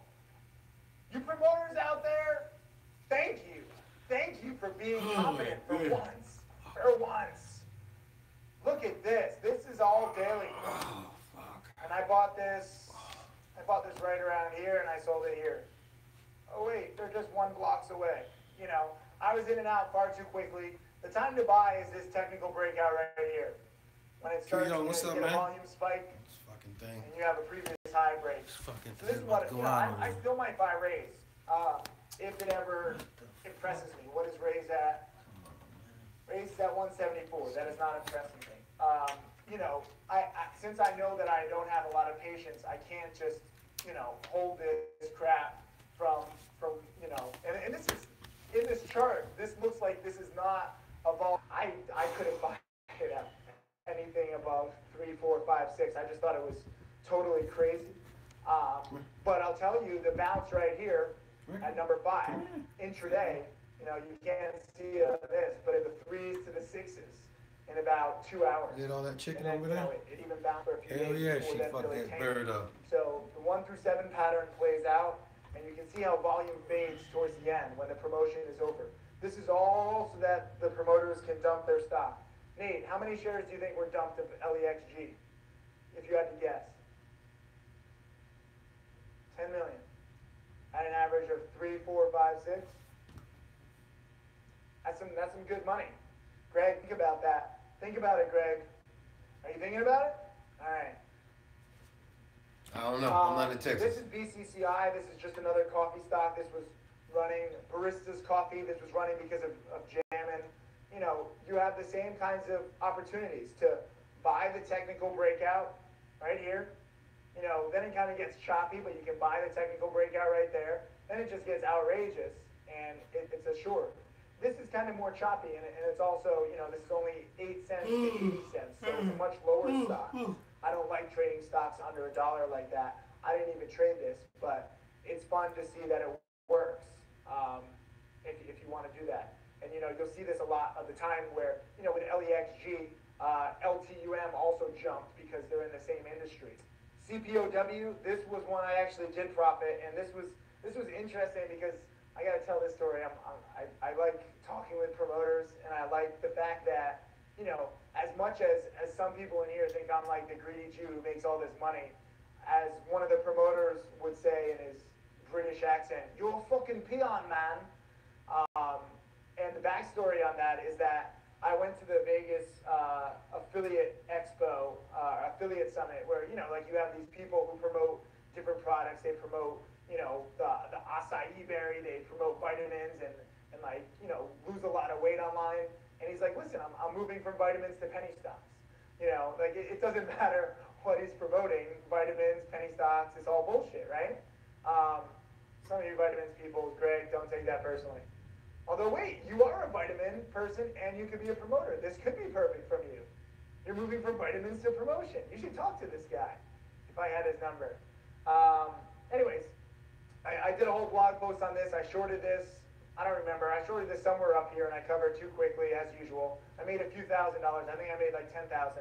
And the promoter was like, you look like that prick Tim Sykes. And I was like, I am that prick Tim Sykes. He's like, oh man, you shorted CPOW the other day. And I was like, yeah, I did. And he's like, you made like 10,000. I was like, how do you know that? He's like, I follow your website. This is a terrible accent, by the way. And I was like, cool, yeah, you know, it was a good short. Thank you for that pump it up. He's like, man, you're a fucking peon. And he's like this, you're a fucking peon. I was like, how's that? I made 10,000 in a few days. He's like, my chaps made 5 million. I don't know if that's like 5 million quid or pounds or whatever, but he made a lot more than me. And so I always think about how, you know, some of you guys think like, oh, so Sykes makes like a few million a year. This guy fucking made $5 million pumping this from, you know, roughly 10 cents to 50 cents. You can see the volume got up to 100 million one day. That's fantastic. So there's much more money on the promotion side. It's all or mostly offshore because, you know, the SEC probably can't touch them. It's just amazing. And this was shortable at Interactive Brokers. I think, was this the one on the farm? Yeah, I think I did a blog post. If you search my my website for Frickin' Farm, Friggin. You know, you do a Google map search and that's what pops up. Let's see how I'm doing on time. Nate has to start in a little bit. Here's CPMCF. This was another one that I got. I started shorting this right here. And I was far too early, and I averaged up. I got shares here at 60 cents, special broker. Interactive Brokers was long out of shares. The reason why I shorted at 24 cents was because, not because I necessarily want to short a 20-cent stock. I didn't think it would go this high, and Interactive Brokers was running out of shares. So it was an opening kind of position, and that's the dangers of just shorting, you know, an opening position just for the heck of it, because there are risks, you know. I thought that I was safe because it was up from 6 cents, which was just totally ridiculous. So shorting here, I actually tried boxing this in the 30s. I fucked that up somehow. I made like a few $100s, and then it went to like 80 cents the next day while I was eating my truffle ravioli in Venice. Ruined that truffle ravioli. It was so good for a few minutes. And then it faded, you know, and it fades into oblivion. The volume dies.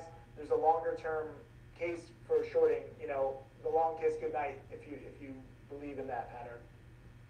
SSOL, you know, there's not always a big ramp ahead of time. Sometimes the promotions, you know, when you see this email report that I'm going to send out, you know, there's different promoters, they have different tactics, and they have different characteristics of their pumps.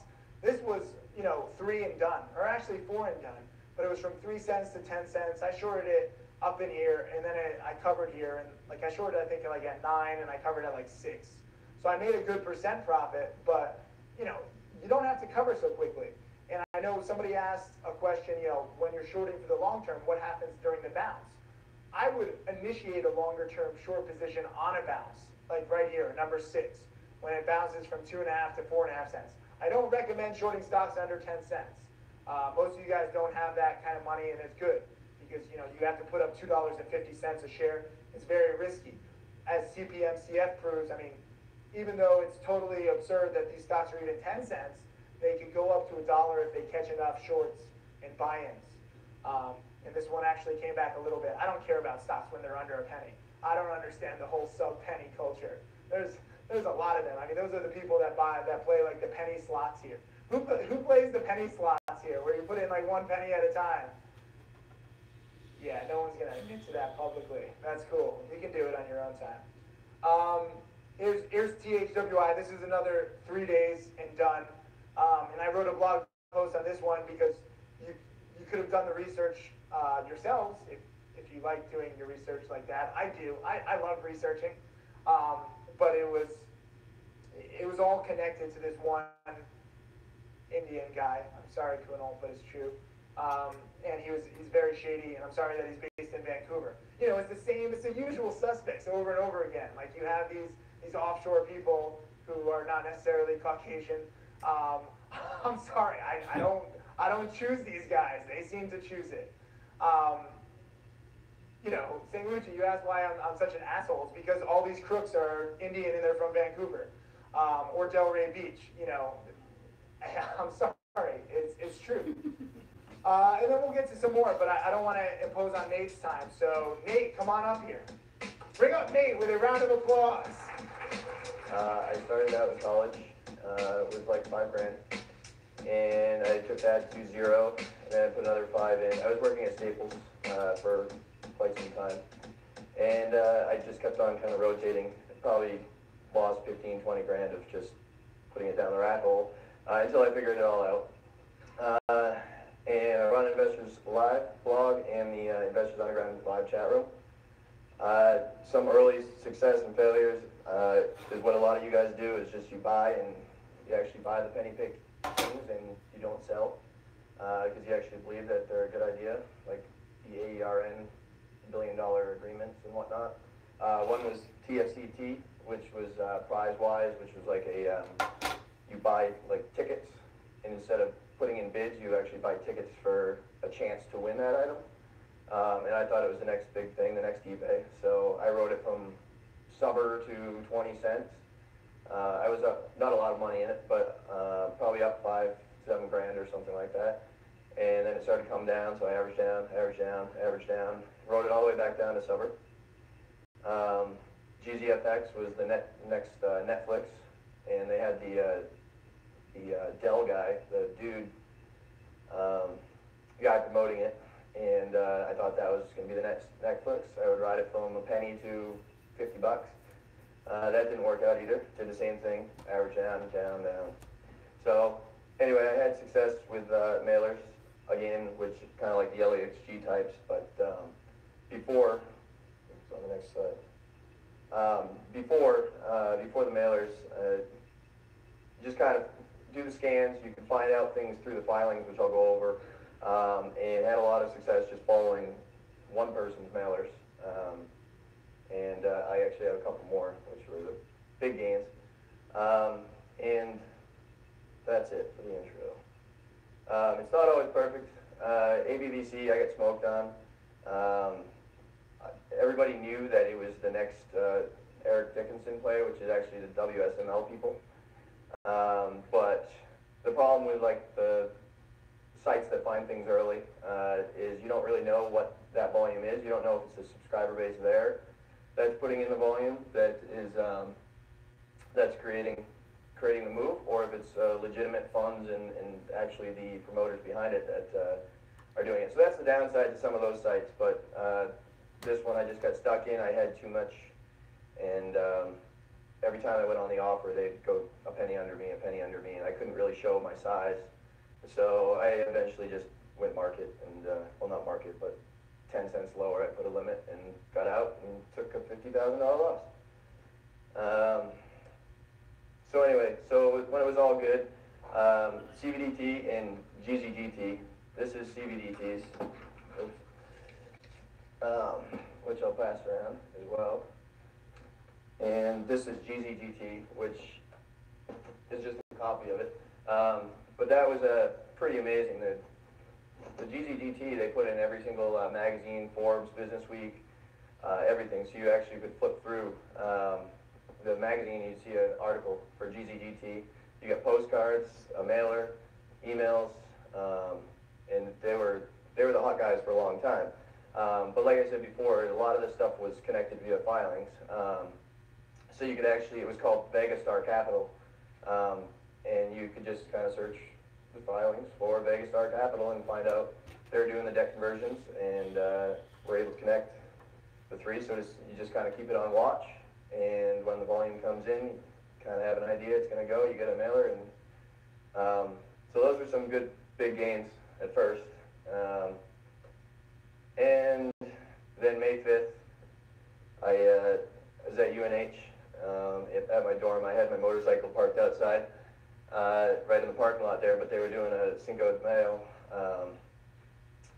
thing, a festivity, and lots of food in the parking lot, all that kind of stuff. So they called me and said that I had to move it or they were going to tow it. And it turns out I should have just let them tow it, because while I was moving it, it broke $3, which is, I don't know if this works, yeah. This was like $3.20, and it broke 3, and it came back and it was like $1.80. So that sucked. Actually, it went down to $1.50 and it bounced back almost to $2, and that's where I got out. So that was after all these nice things, which it was probably like half by that time, but that was a big loss. Anyway, so like I said, I should have just let it tow it. I lost it, ended up losing 9 bikes instead of just 1. And my worst loss ever. So I made a lot on these two, lost some on this, and then I started trying to make it back by overcompensating.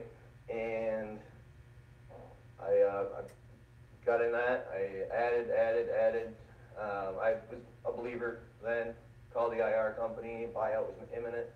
I was holding around $1, then it went down to like 80 cents, added a little bit more, so on and so forth. And then the earnings came out, and I had already had like 500,000 shares. I started like with 150 at $1.20. 100,000 shares. It was like 60 cents, 65 cents. The next day it opened at 30.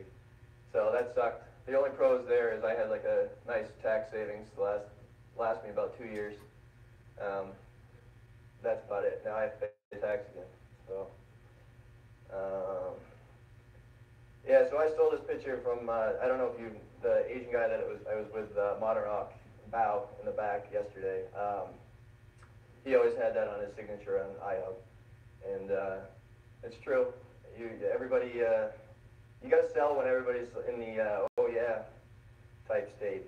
But you do need the bag holders. You need the Kool-Aid drinkers to keep the world go around. And just like us, you figure it out over time, and then you stop drinking the Kool-Aid because it always ends bad. Just a few do's and do nots. Like I said, like in chat, everybody asks, they say averaging down or averaging up or whatnot. You never want to do that. I do average in, is what I call it, if it's planned. A lot of times I'm not going to go in a full size. I'll go in partial if I think the general idea is it's going to fade or go up, and then I'll add, to half size or full size once I have a little bit of a padding. So that's with averaging down. So don't average down, don't average up. Don't enter a trade with more than you can lose. It's just not worth it, and it's very easy to take you out of the game. And you might actually be a pretty good trader. At the beginning, I was a very good trader. I learned it very quickly, but that was kind of hidden by me just holding, and it almost took me out many a times. Don't enter a trade if you're forced to hold. A lot of guys are like, they'll PM me or whatever, email, hey, I'm in this, I got forced to hold. Why'd you get forced to hold? Well, I'm under the PDT, and if I take it, then I'm going to have a call and get suspended for 90 days because I broke the fatter day trade rule. Don't go in it. You should never not be able to exit a trade if you don't want to. And then do not turn a trade into an investment. A lot of times I'll start going through and be like, oh shit, what's the news? What just happened? And oh, well, I guess I can hold this. That seems like a good idea. It was good earnings.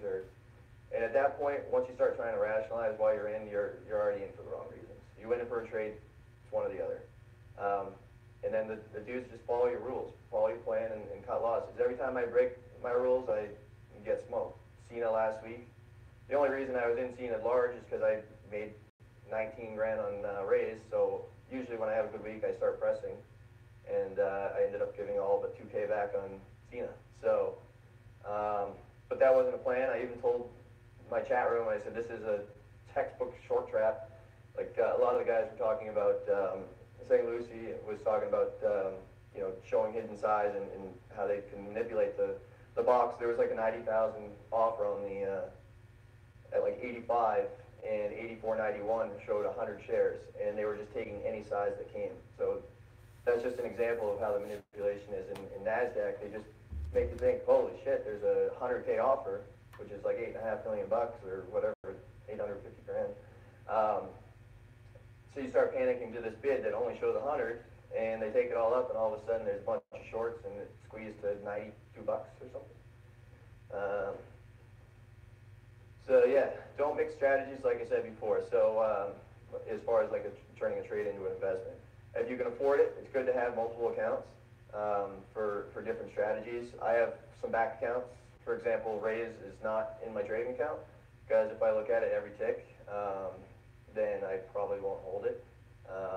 Like I was in LEXG, like I said earlier, at $1.10 average, and I took 17 cents on it, which I had 100,000 shares, but I mean I left 980,000 on the table. But if you're leaving money on the table, that's good. That means you're making money. And one thing I always say is I'd rather be pissed that I left money on the table than be pissed that I should have taken it off, because that's when things happen. So if you're going to invest. If you're going to trade. Don't mix them. And just like I said before, if you start reading the PRs and rationalizing why it may be good and why it should bounce back, you're in for the wrong reasons. And you can do that. You can do it in different accounts. But if you're trading, if you're trying to do it for income, don't mix it. So that's basically what I was going to plan to go over. next slide before people start going. I didn't put the PowerPoint shows the charts fine, so I didn't put them all on my site. So investorslive.com/Las Vegas doesn't work for Vegas. But yeah, so former runners, what they are and how to remember them all. I'm a little bit different than Kunal and Mary Beth. I just kind of remember it. If I can't look at a list and use that to my advantage. I just remember tickers over time.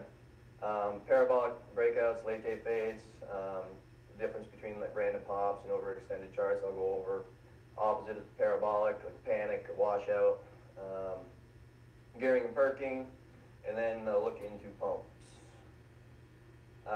So trading former runners, it's all about having an edge. Some of the charts that I'll show, you'll see that they don't always go, but if they don't go, they don't tank. So it's good to know them because you're in early, and the downside isn't really that bad. I mean, if it's something that you know has ran before, it gets some volume and it's at $3, starts to go at 310, 320, you know, it's either going to go to 4 or it's going to go back to 310. So just like Kunal and a lot of the other guys said, they have their certain stocks that they trade. You get familiar with how things move, and you'll see on the next slide that they run different cycles each year. Does it always work? No. You know, let it. A lot of times, if you miss it, you don't have to just chase it because it's a former runner. Let it go. Pull back if hold a higher low. Then you at least have a plan and a stop loss in place, and not always, but risk versus reward. Like I said, the risk of it going down is a lot less if it's a former runner, just because you're on it quick, and you know, they usually don't break down. So that's a lie. And okay, so AVIO. This is a couple of these I took from the PowerPoint last year, but just to show you like former runners. You can kind of see every time AVIO comes on scan. I think it's like $1.20 now or something. That's why it's an old chart. But that's what I remember. Like I know that AVIO always runs. So if I see it hit my scan, if I hit it like high a day list, or if I see it on a nightly scan that I run that it's got volume and I'm starting to watch it, then I'll start to watch. Okay, what were the prior key levels? Where does it need to break? And if it breaks out of a certain channel, then I want to be on it. Another example, CDTI. Everybody knows this one, I would imagine. It only moved from like $3 to $45 in 3-4 days. But if you see like 1, 2, 3, 4, 5, 6, 7, 8, 9 opportunities over the last year on that. But if you look at the times that it did pop a little bit, it doesn't really pull back that much. On the actual day that you see like the volume spike. BDCO, another one. Timmy likes this one. And a lot of these go through like reverse splits. This was a reverse split, and the float gets all tight, and there's only 1 million shares or 2 million shares out there. They do a debt conversion, they get it going again, and all of a sudden 3 million shares come out of nowhere. HAUP, another one that everybody probably knows if you followed Tim for a little while. So this is just trying to get you to see what I call former runners. We know, as soon as you see the ticker, you know whether or not they've ran before. Any questions on that so far? All right, parabolic breakouts. These are some of my favorite to short. Slow and steady, consistently making new highs is what I consider an overextended chart. Like let it keep going, and once it speeds up, which I'll show you a few, that's when I'm interested in it. They typically follow a strong close, normally a morning trade, and also late day fades, which I'll go over. Usually some gap up off the morning strength is what I'm looking for. Needs to accelerate relative to prior price action, which is another key. And take the trade, don't marry it. As soon as you nail it, just get out. Because a lot of times, if they pull back, consolidate, they'll rip right back. So here's, for an example, RENN, this is last year. But these are what I'm looking for on the scans. I scan similar to the Bulls on Wall Street guys. I think mine's like 5% that I scan for. I just have a link, so I don't remember the parameters. but I have it listed on my site, and I just go through that, and it shows me everything basically that's popped up on abnormal volume that's up over 5 or 10% the prior day. And so this is what I'm interested in. I'm interested in, you know, gap ups. Like that was a gap up day, and it ran and it pulled back, and then there was another gap up day, ran and it pulled back. Another one, hook. These are the charts again. You can see it starts to speed up, and then what I call relative to the prior price action. So there isn't, you can't just say if this pops 50 cents, then I'm going to short it. I just kind of look at how it moves, and if it's slowly moving, 10 cents, 20 cents, and then reps, you know, 75 cents, that's what I'm interested in. Something that's 3-4 times, 4 times more than how it was trading prior. And then as it keeps on going, my short bias gets more and more in favor of just shorting it.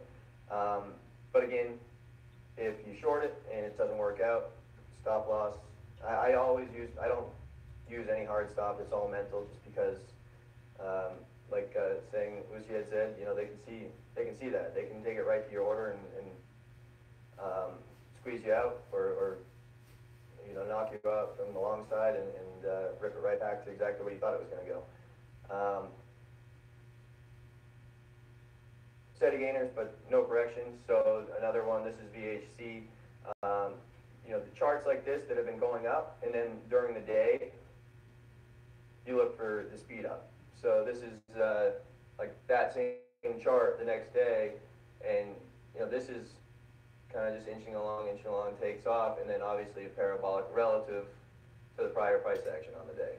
And it's just big squeeze, and you have to kind of think, you know, sure, it was, you know, news or rumor or something like that, but knowing that the chart looked like this coming into it, and then that happening during the day, people are going to take profits. That people always take profits into moves. So you're just trying to take advantage of that action. So anytime that it speeds up, which this candle, I mean, look at this candle compared to, you know, all of these.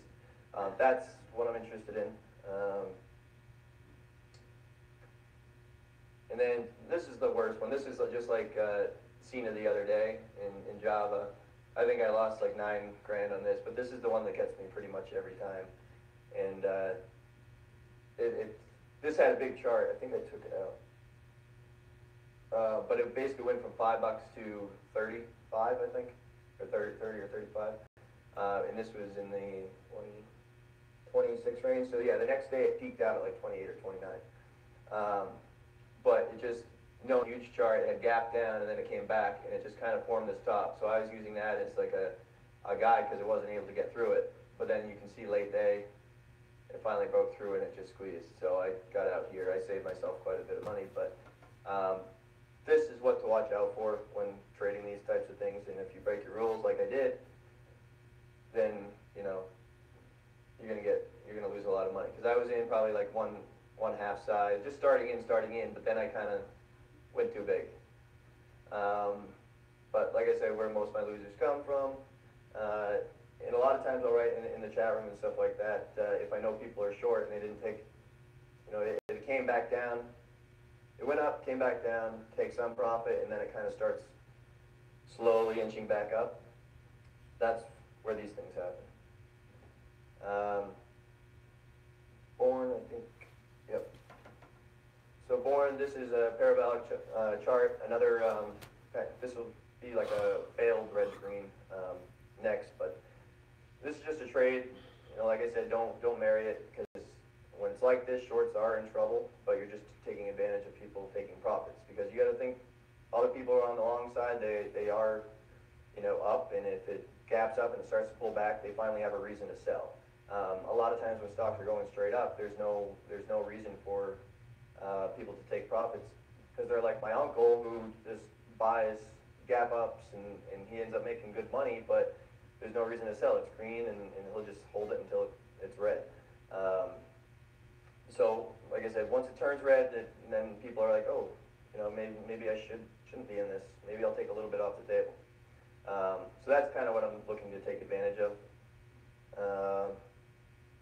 So for example, this was the chart, big move, and then the next day it had pulled back and it was testing. Another note I should say, we look at like $half breaks and whole numbers, like 20 bucks, 19.50, 18.50, 18 bucks, like things like that. I trade a lot around $half marks and dollar marks. But for example, this one gapped up and it went red. The green line that goes across right here is the previous close. So it was that this big chart, and then the next day it gapped up, and then it hit red, came back, knocked out red again, and I think this is 10.30. So I short it right here, anticipating, which I'm a little bit different than Tim here, because I don't go in full size, and I scale in and scale out. If you're like Tim and you just go in full size most of the time, then it might not work. But I started in, and it went red, and the main reason was the big chart, but it failed, right here, failed going back green. And then it did a washout, and you can actually see it actually hit 17.50. And then that's just what I'm talking about, is just take gains. When you have something that fast, that you can control that. You can't control, okay, well, it could keep going down. I trade for income.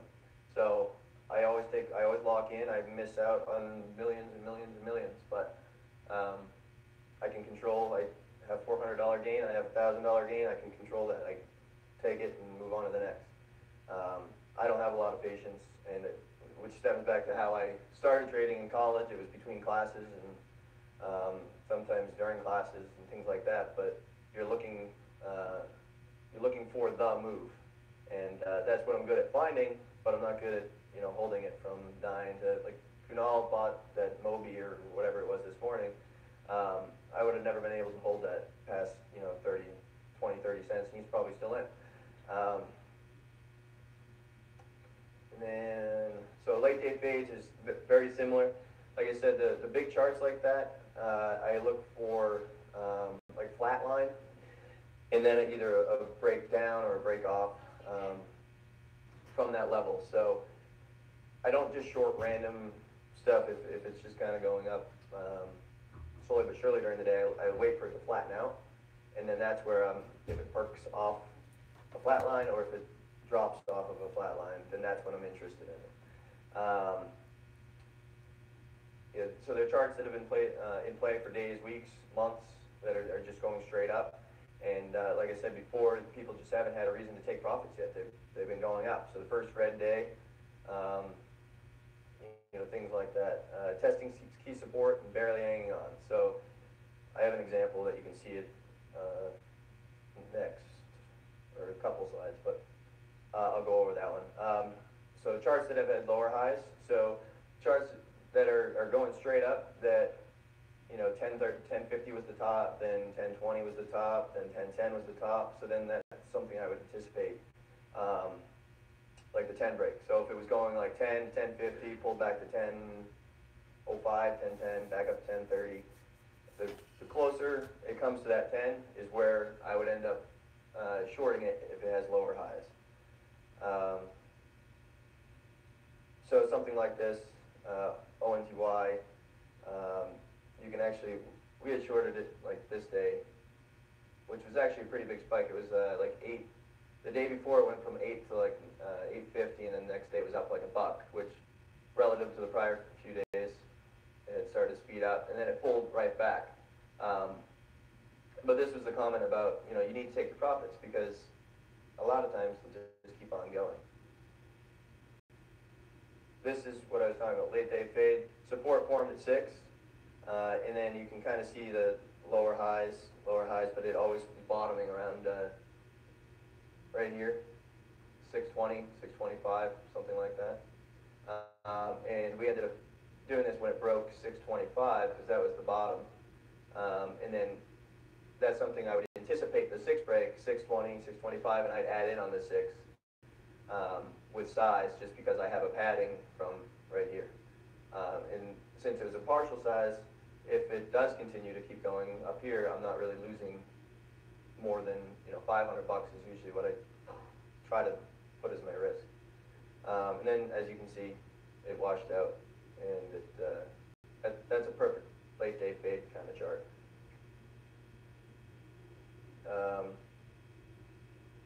a bias for it. This was like bought. Like every day, I'm pretty much short bias at this point, but only when the SPY pulls back. It was just a big bounce off the lows, which we actually did nail it. Just for example, I was in probably right here, and I sold right here. I just can't hold. But each day, a big gap up, and then a pull back, and you watch this kind of stock with the SPY. I always have the SPY up just to kind of have a feel for what's going on in the market, because if the market if it just spikes up 50 to 100 points, then you don't want to be shorting something like that. So that's what I always have up as a gauge to what's kind of going on overall. If it starts to crack, then then that's definitely something you want to watch for potential short, coupled with like the half dollar marks or the whole dollar marks. If it's 40, or right now, like $50, it's been kind of hovering around. So if the SPY cracks later and it's 50-20, and you start to see SPY cracking, I would definitely short a stock like this, anticipating the 50 crack and back down into the 49.50 range. Former runners, again, like everybody, REDF, stock that everybody's familiar with. It ran before, see it here, and then it sold way off, but then 10 to 12 bucks, and then it just parabolic, a gap up to like, I think it was 12.50 or 13 bucks almost, and then going back to people take profits. So I just take advantage of where people are looking to lock in, and any time it speeds up and breaks out, and also focus on this consolidation and form the resistance. So this is kind of like an intraday chart, what I'm looking for, and how I had said like lower highs rather, and where it's basing at, if it's creating a channel or whatnot. This trade's a little bit thin, but it's a good example to show you, what I'm looking for. But so it's basing here, and if it's late day, the SPY starts to crack, then I would probably anticipate, and that was like the 18 break. And this was again the chart that was up from $5 or $3 to 30 bucks. This was on the way up, halfway up. But this is exactly what I'm looking for a late day fade. Something that's setting up, starting to lose volume, and it's testing a key support that it's bounced off every other time. And then if you flip that around, the whole parabolic, on the upside, there's also the washouts. I love bounce plays. This was one in chat. I wrote that I took the starter on MOBI for the dip. I forget what it was, I think it was like 935. But this is the opposite, and this is 1050 to 925. So that's $1.25, $1.50 drop plus this gap up a little bit. So it washed out, and I just took the trade because the day before it had almost hit 12. So it's selling off. You just have to think people are panicking. There was no news on it, and it hit some stop losses, some big margin out or something. And then that's just the trade that I took. And then you get red to green. A lot of people anticipate red to green. Everything's going to be all rosy and come back. I like to sell into red to green at least half, if not all of it, just because it gives people a reason to buy. It's a technical breakout for a lot of people. A lot of people are scanning for that stuff. So I always try to anticipate a red to green move and then take some off. But anyway, this is just an opposite. If you flip that around, it kind of looks like the charts I was going over on the way up. And the price action relative to how it was trading prior. So before, the days prior, it was kind of trading slowly but surely up. This is about 3, 4, 5 times bigger than any of the other candles that are out there. But again, like that, locked in $1,300, 500 left. I mean, I could have held it, could have kept on going, but $1,000 in I don't know, 15 minutes or less, I just take it. Gearing and perking in red to green, what I actually, most of those were shorts that I was going over before, so this is what I actually do go long sometimes, but this is what I look for when getting long, and a lot of people always want to be in the trade. You don't have to chase, you can let it set up again. Even if you pay 10, 20 cents higher, I'd rather buy knowing my risk than just randomly buying because you know it's a former runner. If you miss the move, like I said, said that. Risk versus reward, if it starts off weak, watch for a flat line and then a perk off consolidation plus red to green. So red to green for me, I'm not interested in just a stock going red to green. I'm interested in a stock that had a big move yesterday or the day before, and it's pulled back and it's in play. Because a lot of these stocks you'll see, they have their moves and then they kind of settle off, lose their volume, and it just tapers off. And like OPTT, in 2 weeks, nobody's going to be talking about it. All the volume and everything's going to fade off, and we just wait for the next time. But now you know OPTT moves. It's a former runner, so if you see it pop again, you'll probably buy some. So this is what I look for, the most simple way. If I miss the initial move, A would be the high day, and then D is where it pulls back, and that's the bottom. And you're not going to know that ahead of time, but you use that as a guide. So I'm looking for the slow and steady, I call it gearing when it does this, but I'm looking for the slow and steady move off whatever D was, prior low, and then I use that as my risk, because it bounced off that level, and if I get long here, if it starts to break a little bit higher, then I know if it breaks this, I don't want to be in it.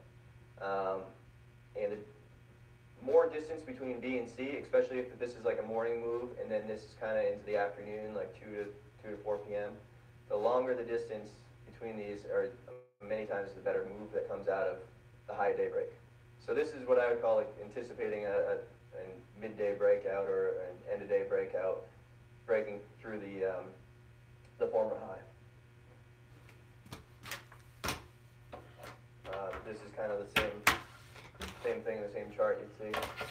And the big move, and you can kind of see where it's topping. I always look for like a channel on a stock, and I don't normally draw lines. I don't use anything. A lot of people ask me that. I only use 1 minute charts. I don't use Bollinger Bands. I don't use parabolic star or whatever all those things are. Because I find a lot of times it's all like hindsight. It looks good when they're selling you everything, and like different companies that have all the tools. But that's not what the chart looks like during the day. It looks like that after the fact. Like the Bollinger Bands were this wide or this tight, so it was a definite buy. They don't look like that when you're actually looking at them real time, at least in my opinion. But I look for an idea of where it's topping. Had a big move, okay, I missed it.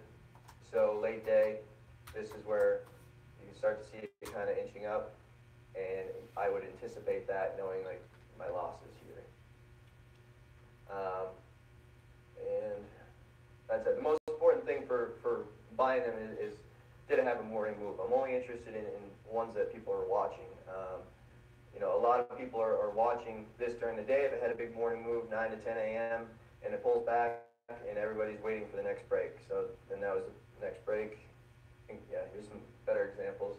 How it sets up, flat line, breaks up, and then pop.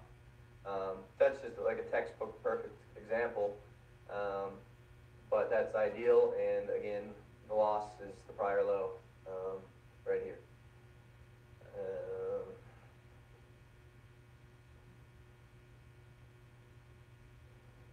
So again, another example, POTG, this is back when it was going up. This is only at 91 cents. I think it went to like $1.10 or $1.15, but morning move, and then it just kind of was sideways, and then into the midday. But you can see it's slowly inching, which is kind of like the gearing move that I was discussing, and then it breaks the high of day, and it takes off. And then another look. Okay, you missed this move, pulled back, higher low, another low, holds the same bottom though, and then it starts holding a higher low, and then it eventually breaks it. And usually I always anticipate with some shares, just so when I do add in, I have a little bit of padding and it limits my risk. And it doesn't always work out. This is a good chart just to kind of show what if it didn't work out. Here's my risk. So this breaks out, great. If it didn't break out, then this is where I would short it or stop out. So if I'm looking for a short in something like this, I would anticipate it breaking this line many times with partial size if I'm not already long. If I am long, this is where my risk would be.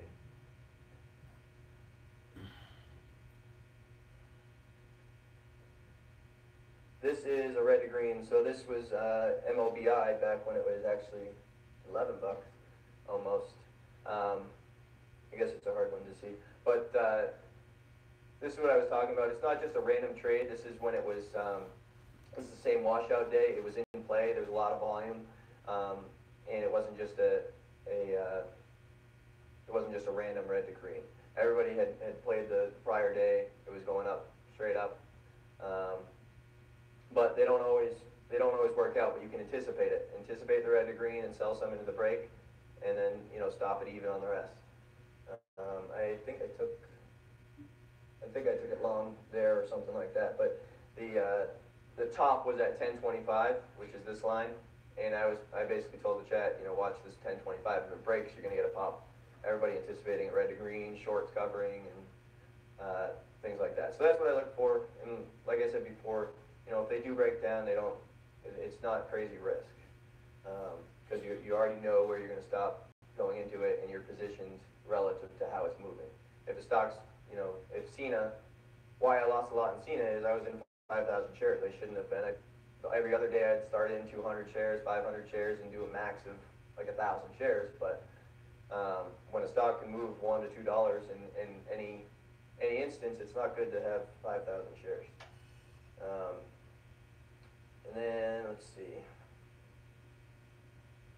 A couple things about it. Like I said, just because it moves red to green does not make it a buy. You have to let it stop, let it set up, form a base. I am always looking for a flat line. That's where most of my either shorts or buys come from if it's not like a parabolic move intraday. So I'll look at the charts that are overextended. I'll look for flat line, anything that's just kind of going like this through the day. And as soon as it kind of starts to fade a little bit off, that's when I'm interested in it. Nearing whole numbers, magnets. This is another thing, if it was in play the prior days, a lot of, I enter a lot of stocks at, if say it's a $6 stock, $5.80, $5.90 to anticipate the $6 break. And if I don't sell some into it, I might, let it retest 6 and look for it to hold. But it all comes back to just kind of looking for a flat line consolidation and either a break up or a break off it. Watch for the volume, watch for gearing, which is kind of the slowly heading up that I had showed with a higher low. And then the perk, as soon as it pops up off that flat line. Best breakouts in the gearing and perking and red to green are ones that actually match on the daily chart too. This I think was POTG or something. I don't remember. It was a crazy penny play. But you can kind of see that same pattern. This is a daily chart, not an intraday chart. So you can see the same thing setting up again. And that was a good long play there. And pumps, how to get an edge. Share an old trick that worked because it doesn't work anymore. So I'm not giving you an edge there.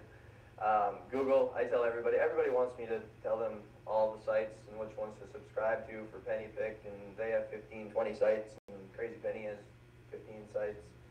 But that's just kind of giving away an edge. So what I tell people to do is just search online. I know Reaper, does that a lot now too, is just, search hot stocks every single day and subscribe to them. And you're not going to find out overnight, but over a month, 2 months, you're going to realize what ones are connected, read the disclaimers, and now if you get an email from,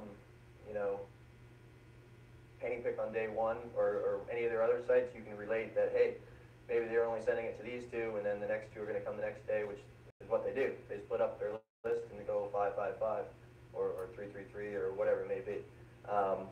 So that's like homework. That's what I do every night when I do scans. I just kind of see who's paying for the leads. Those leads are expensive. So I'm not looking for, you know, the ones that you see in Yahoo message boards. Oh, we called LEXG first. We called Rays first. That's just people spamming. I look for the ones that actually pay, you know, $10, $20, $30 a click for the word penny stocks, hot stocks. And like I said, over time you'll build it and you'll find out who exactly is who. So yeah, pay attention. How did their last one do? I would never recommend, you know, going in blind. But you know, if their last one was like when they did Lyric Jeans, LYJN, it went from like a penny to 20 cents or something like that. Yeah, I'm going to go in blind as soon as the next one comes out. I don't care what it is. If it just came out, I'm going to buy. But I would never suggest that, but that's kind of what you get for doing the homework, and you know, you can judge or have the confidence to do it, you know, as soon as it comes out. And like Rays, as soon as I got the 301, the LEXG guys sent it. Everybody's been saying this is the next LEXG for, you know, months, and now the site actually sent one out. So like STEV was the next LEXG, but as soon as LEXG's new one came out, that went down. I look at volume market makers. There's a lot, you know, Wilson Davis, ASCM, Noble, you know, it has all the players in the box. That kind of gives it away. Big blocks. And like I said, it's a puzzle. You just have to put it all together and figure that out. So this was an old trick that worked. It only worked one time or two times, and I actually didn't get any better of a fill on it, because sure, you know it, but you don't know where they're going to start it, because a lot of times you'll see they take it 8, 6 to 4 cents. But they had a refresh page, and if you look at the code of the website, refresh, March 6th or whatever, they were going to do it at 9:45.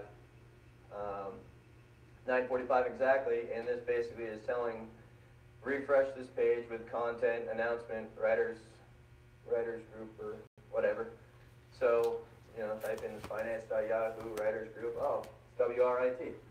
So,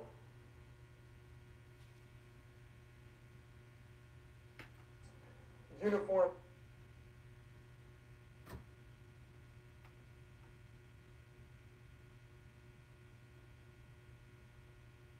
what they do.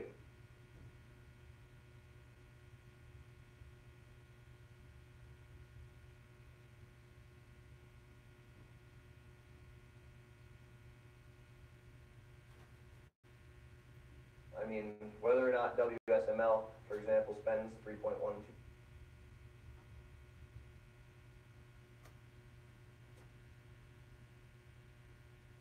Worth of volume, I highly doubt it.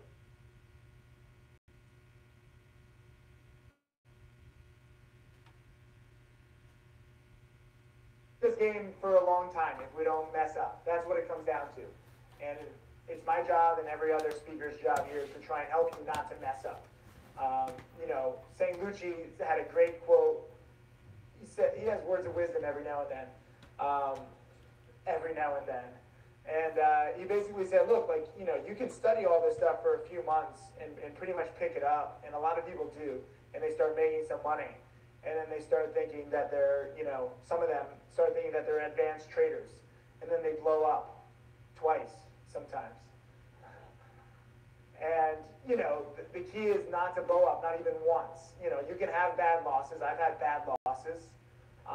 But if you get out of the game, it's very difficult to get back in. Your confidence it just gets shattered. So protecting your downside, you know, or protecting your blind side is really a huge thing. So you have opportunities like this. I mean, this was just the other day, or the other month. It feels like the other day. And oh my God, I did a whole bunch of research on this. The guys involved in this are some scary, scary, meticulous scumbags. I mean, the CEO and their whole gang of characters are involved with multiple penny stocks. I did a research report. I haven't done any of these big research reports lately because I've just been overwhelmed with too many projects. I'm going to start going back to this. Speaking of research reports, check your emails. I just sent the academic study that we have been working on for nearly 6 months. Just who opened the email and read this? Raise your hands. Michael, good. A few others. Cool. Everybody got it. If you didn't, email admin@timothysykes.com. They would love to help you. Look at Joel. Yeah. Give a big round of applause to Joel. He is the one, you know, I literally still get about 2,000 emails a day, but any hard questions, I basically just pass on to him. That way I can still claim the 2,000 numbers, but he has to deal with all the real bad ones. They're not bad ones, it's just, you know, like sometimes emails don't get delivered. This is why we created Profitly and Profiting. You know, this is all still new. You know, it might feel like penny stocks have been going on for a while, and the guru business has gone on for a while, but we're advancing it. What's up, Sanglucci? Are you just stretching your arms?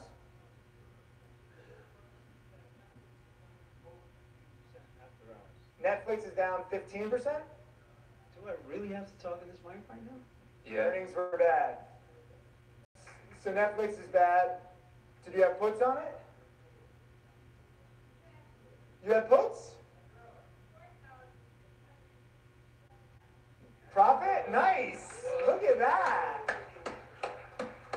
Take a bow. $4,000. That's awesome. Congratulations. Good work. You see, there's opportunities everywhere. I think I'll take credit for that a little bit.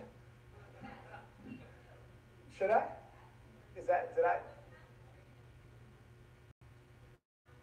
All right, cool. So you got the confidence, but also, you know, this was mentioned somewhere. Ben, find the damn timestamp where I talk about when a stock that has gotten crushed and cannot bounce.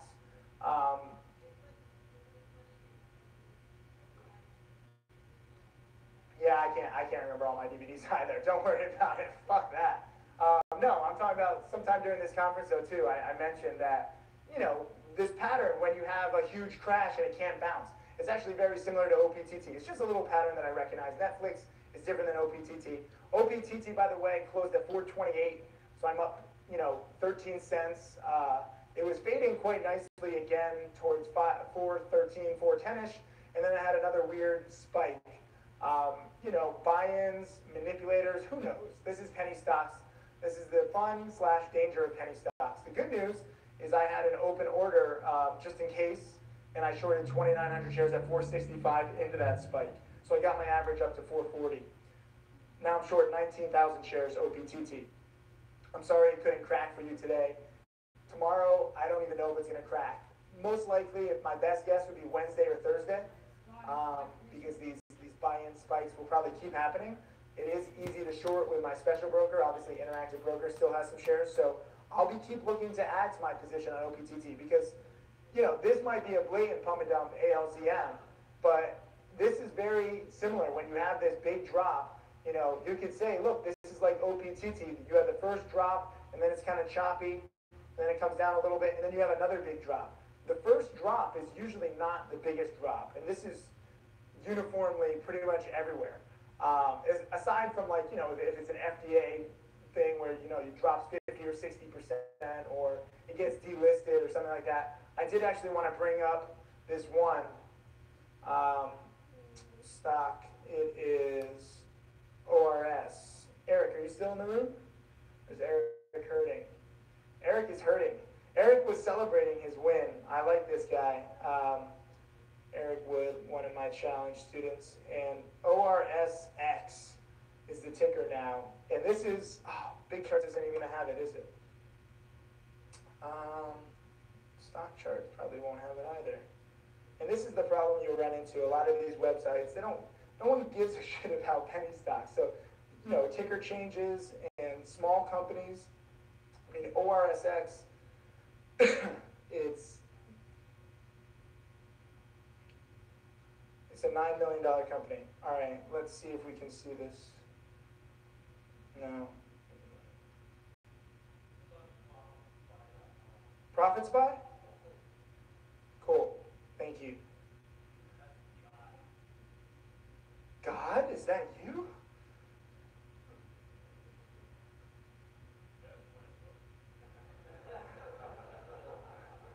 God, are you liking the conference? God? God, you weren't there on Saturday night?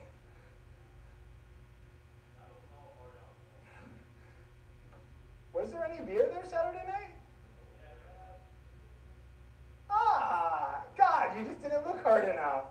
Come on, God. You crazy guy. You invented x-rays. Of course you do. Anyways,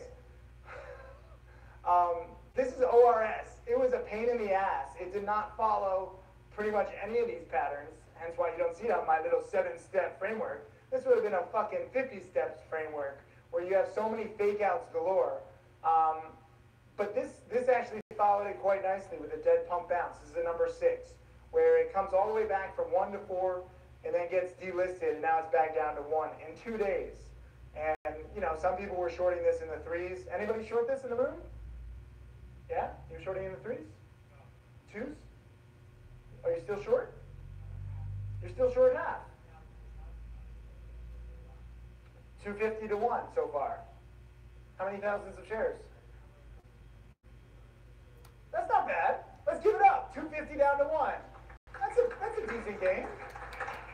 It pays for some fun. That's some good sushi dinners. You know, I mean, it's amazing how when stocks are about to get delisted, oftentimes they spike. And I had a theory. This was very popular a few months ago. There was I think there were like 3 in a row where the companies right before they were getting delisted, they spiked. Or when they were about to get delisted, so the stock, if it's not at a certain price, it gets delisted. They all spiked. I still speculate that there is a firm out there. Knowing what I know about people in Panama and Vancouver, there are firms out there who must do this. And they offer these companies, you know what, you're about to get delisted. Let us help you get the stock price up. Give us 500,000 shares or $500,000. You know, we're offshore, so, you know, nobody has to know about it. I just speculate. I have no hard proof. But I know people, and I know penny stocks. And when you put them together, I just think this is a good opportunity. I think it's a good thing. I think it's sick, but I think it's a good thing. So ORS was a good delisting play, so congrats to you. This was also easy to borrow at my special broker. And Ed, or Eric, who has been partying pretty hard and is probably napping right now, he was shorting at 370 and covered in the 2s. So CRYO, we're just going to go through these pretty quick because, you know, I have a lot of them. But you can look at these at home and, you know, there's always going to be more and more of these. Hopefully next year I'll have 50 more examples and we'll have profited. You know, this is part of the crowd that it's really straight up after 2 days. I love these ones where it goes exponential. This was last December. Basically 8 cents a share to 36 cents a share in a few days, and then straight down. You see these reds. You guys have to know candlestick charting. Who here does not know candlestick charting? Raise your hands. Don't be embarrassed. It's cool. There's help. There's a great book by Steve Neeson, which he has, you know, exploited as much as possible. That's a personal side note. You know, it's a great book about just how to read candlestick charts. You need to read it. You need to know it. I mean, I could spend a whole 3-day conference teaching you candlestick charts. But the point is that you see the 2 red candles or the 2 green candles and then nothing but red candles for 1, 2, 3, 4, 5, 6 days in a row before there's any kind of a bounce back at the 12-cent region. There were some shares to short of this, not many, obviously.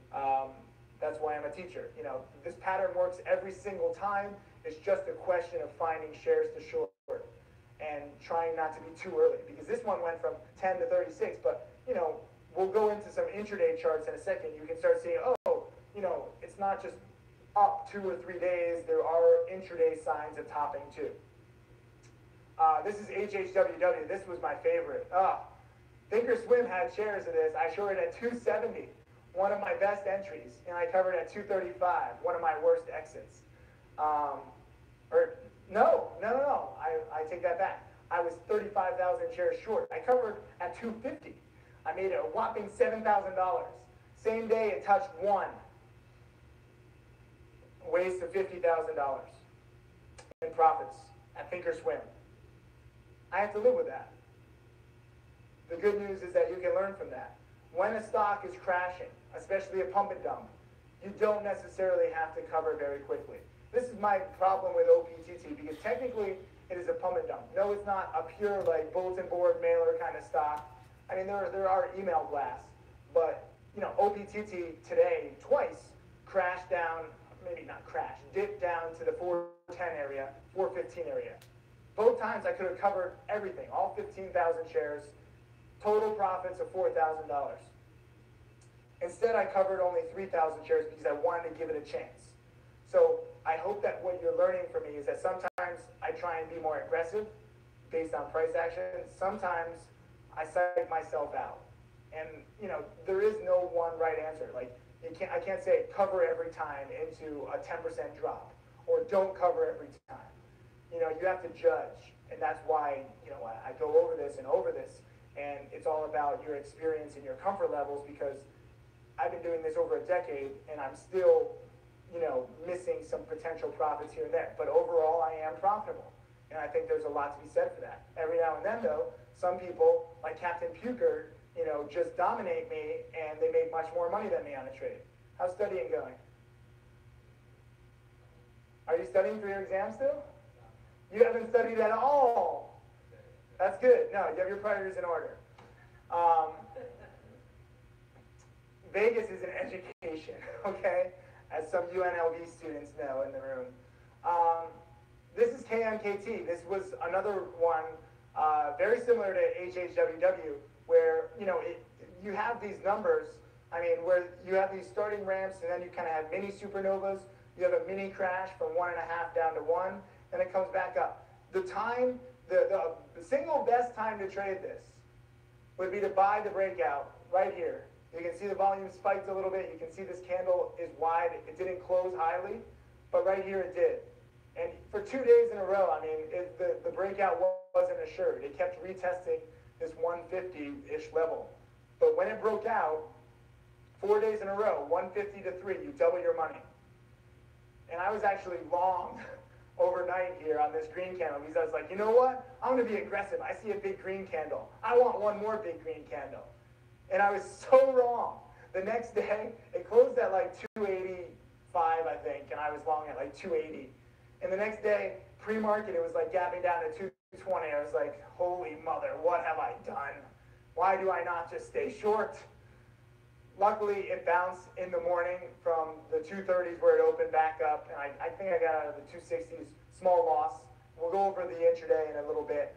But that same day, it went all the way down to 1.5, and I shorted the bounce at 210, covered in the 180s, you know, and then a few days later, it's 120. And you have it falling off a cliff. You know, the time that I like trading the most is when it gets volatile, you know, 3 days in a row. And obviously, in hindsight, you're like, oh, it's so volatile. This is when you trade it. But there are signs when it's going to be volatile. You have perfect sideways price action for nearly a month, you know, here at 130, and you're not sure if it's, okay, maybe they're gearing up for another pump. But when it starts baiting right here, and, you know, there weren't that many shares, if any shares to short right here. Were you short this, Greg? Yeah, you were short on this first drop. You couldn't find any shares later. That's the thing. Just a little hitch too, you know, where you let's say you know these patterns really well, and you're like, okay, I feel comfortable. Let's do it. And you see it. You're watching it for a month. You're like, okay, it breaks support. Let me short. No shares to short. Now you wasted a month of your life. It sucks. I've been there. That's part of the game. You know, the stock market isn't for handing out free money unless you're a promoter. Some people are going to laugh on the inside with that one. But then, you know, buying too. Same kind of thing. When it drops in 4 days from 1.3 down to 40 cents, you have one green candle, and then it nearly triples in 2 days. Buying the dip on failed pumps, or, you know, broken pumps, the number 5 in my 7-step framework. It is an amazing risk-reward setup. And you had it a few times here. After every drop, and all you have to do is basically look, see where the level 2 is steadying it out, and towards the end of the day, ideally, you buy into a morning panic. The same holds true where you have a lot of panic in the beginning. Even on OPTT, we watched the open this morning when it dropped from the 430s down to 408. Almost nothing but sells. I think shorts were getting aggressive, thinking that, okay, maybe it's going to crack below 4. And then I covered 3,000 shares because I gave it about a half hour and it wasn't cracking. So when a stock does not crack support, it could be a buy. And OPTT was a great buy had you timed it perfectly, or not timed it even perfectly, just timed it buying when it held 404 this morning, buying at like 410 or 415, and then selling into one of those ridiculous spikes in the 440s, 450s, even the 460s or 470s, if you have your order ready. Always have your orders ready too. I added to my OPTT position, shorting some at 465.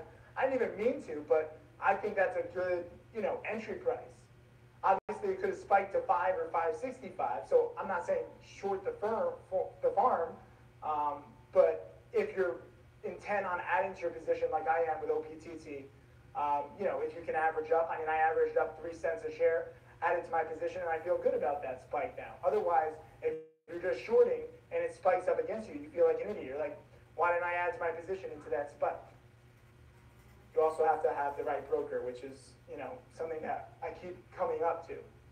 Here is the Jammin daily chart, and this is beautiful. This is, thank God for Bill Lynn buying right here. He's the only one who makes me look good.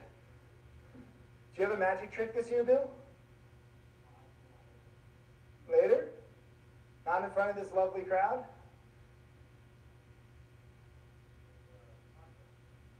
Okay, fair enough. I'll let you be because you profit on this. If you had lost, I would say, get up here. But this was a beautiful breakout. You can see it kind of, it did it twice. The technical breakout is right here, and you can see it kind of coiling up and getting ready, and the candles get bigger, and then another coil. And this is what I'm talking about, these multiple waves. I'm sure, it's like Elliott wave or some crap like that. I'm not the one to invent it, but when you have these small waves and the candles can get bigger, and if you have wave upon wave, the next wave can be huge. What's up? Question? Question was about the previous chart, the K and KT. Exactly when was the time to buy the dip there? Yeah, and this is, it's easy. Oh, look, you buy right at number 5, and number 5, and number 5. But it's, it's not that easy because you can see here a big giant dip, and then another dip, and then like a little bounce attempt and another dip. It depends on how aggressive you want to be. If you had bought the dip right here at 1.5, you say, okay, it's down from 3, maybe I probably should have put a 5 here. But some bounces fail. So if you're buying for a bounce and it's not happening for you, don't become obsessed with saying, okay, this is the bottom. You got to move quick. Here on this one, it was pretty quick. Within a day, you're break even or up. Within 4 days, you've made 30 or 40% on your money. On this dip, you could have been up a little bit, and you have to wait. I probably wouldn't have made, buying here at 110, selling at 150. This is like, I would not have made it to fall off the cliff, right here. You see this red candle, it would collapse here. And it did, but it took an additional 2 weeks and a little bit of a short squeeze. So the answer is don't be sure of any bounce. You can have expectations, but even with POTG, POTG would have stayed that strong on the way up. So I have expectations, but I'm willing to adapt. On both of these, I may have messed up on both. POTG, I messed up a ton. KT, I was fucking long on the day that it crashed. It came out ahead because I reversed my position. Sure, solo trade, I think? Was this a solo trade? I want to say solo trade. This was the time. I don't know, just an idea.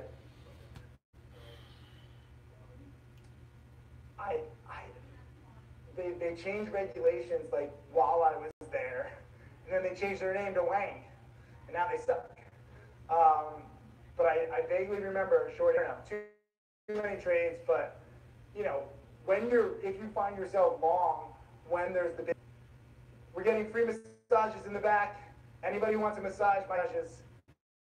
I noticed that, I picked up on that. Is that good hands? Yeah, he has good hands. Massage Envy, were you next door? You motherfucker, you left my conference and you learned Massage Envy. For those of you on live stream, Massage Envy, and apparently I'm the only one who hasn't heard. Other people are like, you haven't heard of Massage Envy? Who here has heard of Massage Envy? Raise your hands. Oh my God, you West Coasters are so different from us. You get no sleep, so you all look like Asians, and you love massages. These are the conclusions I am taking. You see how they're related. That was bad. Anyways, you know, here's Jemmin's chart. So it was a great time to buy, but then it fell off a cliff. And I encourage you to watch this Friday the 13th live stock special. I'm giving my little speech, talking about how I'm shorting Jammin, and then I had to go introduce Bio Run-Up in their book. And the whole show was just a disaster because I'm in the live studio, and you know I'm trying to talk about this biotech book, and I see the stock crashing. I'm conflicted. I don't wish that on anybody. The single best shorting opportunity of the year, and I'm in a freaking studio for like a live audience. I'm trying to send out an alert with my screen showing, like just disaster. And I made a few thousand, but I missed this whole drop from 5 to 3. And I tried to play the bounce. You know, you see no green candle here because it finished near the lows of the day. But intraday, it bounced from 3 to 4 over 3 hours, or over. Yeah, I guess because the morning came, well, we'll see it on a future chart. It was within 2 hours. So even though you see no bounce here, there was actually $1 a share bounce. And then it crashed, and then, you know, you see the big bounce. It doesn't even look like that big of a bounce, but the low here was $1 when the promoter started sending out more emails saying this is a buying opportunity. And 1 to 3 in 3 days. And then it gets choppy. Amazing opportunities. None of us really timed it perfectly. And it's tough to time anything perfectly. That's not the goal here. It's just a profit on each. Say you can do better next time. This is SAPX, which I actually did, unfortunately, time perfectly. On the top here, when it went from 1.5 to the high 5s, I shorted some free market here at 490, 480, just to get, you know, a position. And this was easy to short at TradeStation.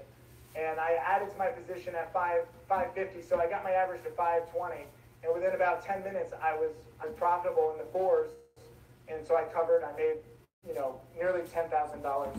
I re-shorted again on the bounce, but I made $10,000 in like an hour. And I was like, that's awesome. And then, you know, later in the day, it's at 3. And I'm like, yeah, I'm an idiot. You know, $30,000. So it's a good problem to have where sometimes you take your profits too quickly. But you can always get back in. If something is working out very good for you, I would encourage you to get back in. And this is kind of interesting because this 5 here, this is kind of a failed bounce, and yet it's still spiked. It doesn't look big on the chart, but it jumped from 280 to nearly 4 in about an hour. That's a morning spike. This number 6 is a failed bounce. You know, it could barely bounce from 320 to 350.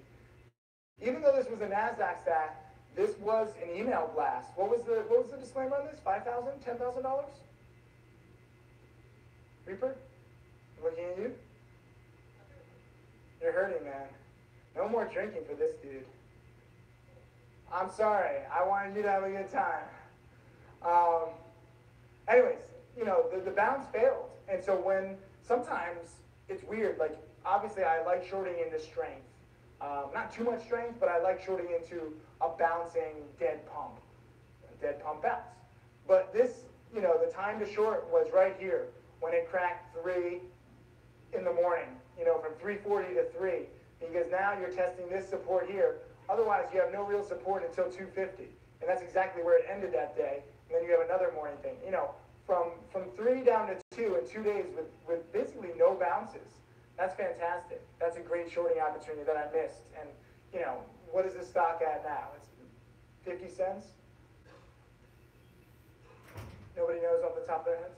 35 cents? 40K, thank you. Good research, I like it, Pat. You know, again, all you have to do is short and then get knocked out. You know, fall into a coma. $5 down to 35 cents. You know, I'm making 60 grand over a few weeks instead of 10 grand. The shares were there. Here's some intraday. This is the end of LEXG. Because I wanted to show you, you know, forget about this side of the chart. I just want to show you how it can really drop. You know, because you have this spike, and I actually shorted pre-market into this, and I covered too soon at 550.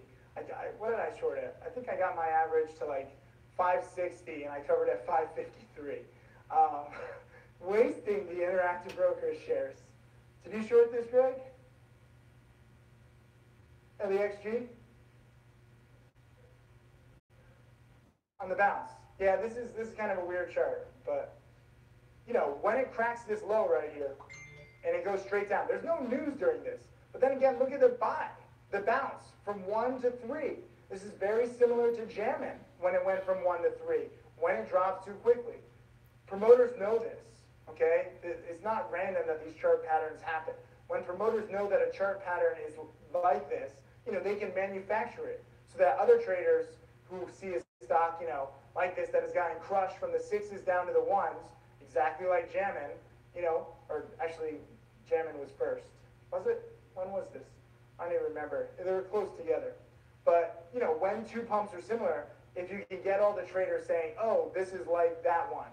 You know, if the stock is bouncing from 1 to 2 and a pump before it bounced in the same fashion from 1 to 3, you can kind of influence other traders to buy at 2 because they're like, this is going to happen again, 1 to 3. Promoters will do whatever they can to try and get you to buy, to try and get the stock up. And even after they're done selling their shares, they don't want it to crash too much, too fast, because if it does, then guess what? The people are going to complain to the SEC. The SEC might not be watching videos that day, and they might actually start an investigation. Odds are they're watching videos, but every now and then, you know, they're on slow internet and they can't watch their videos, and then they have to do their jobs. What's up? Tim, is it easy to identify? It is easy to identify now the pattern by 5 sell 6, but can you give more details on how to identify the setup on real time? No, I can't. I mean, on Jammin, right here at 1, it didn't look like it was bottoming at all. I mean, Nate was long. I was trying to get long. It did not look like it was bottoming. It was eating through the bids. You know, this is why for Trading Challenge members, every now and then I do an intraday webinar where we go over and we can see level 2 action. You know, I showed a little bit of it today, but you can see when the bids are firming on level 2. When Jammin eventually bottomed here at 1, bids were not firming. You know, Investors Live bought at, what'd you say, 107, 110? And he said it went down to 90 cents and he sold half because it was not bottoming. And then emails started pouring in. Okay, so all you can do, especially on these big dips, is hope and pray that promoters are going to send out emails. And if they do, it might influence it. And if it influences a little bit, then the promoters can start a whole nother repump. And that's what happened here.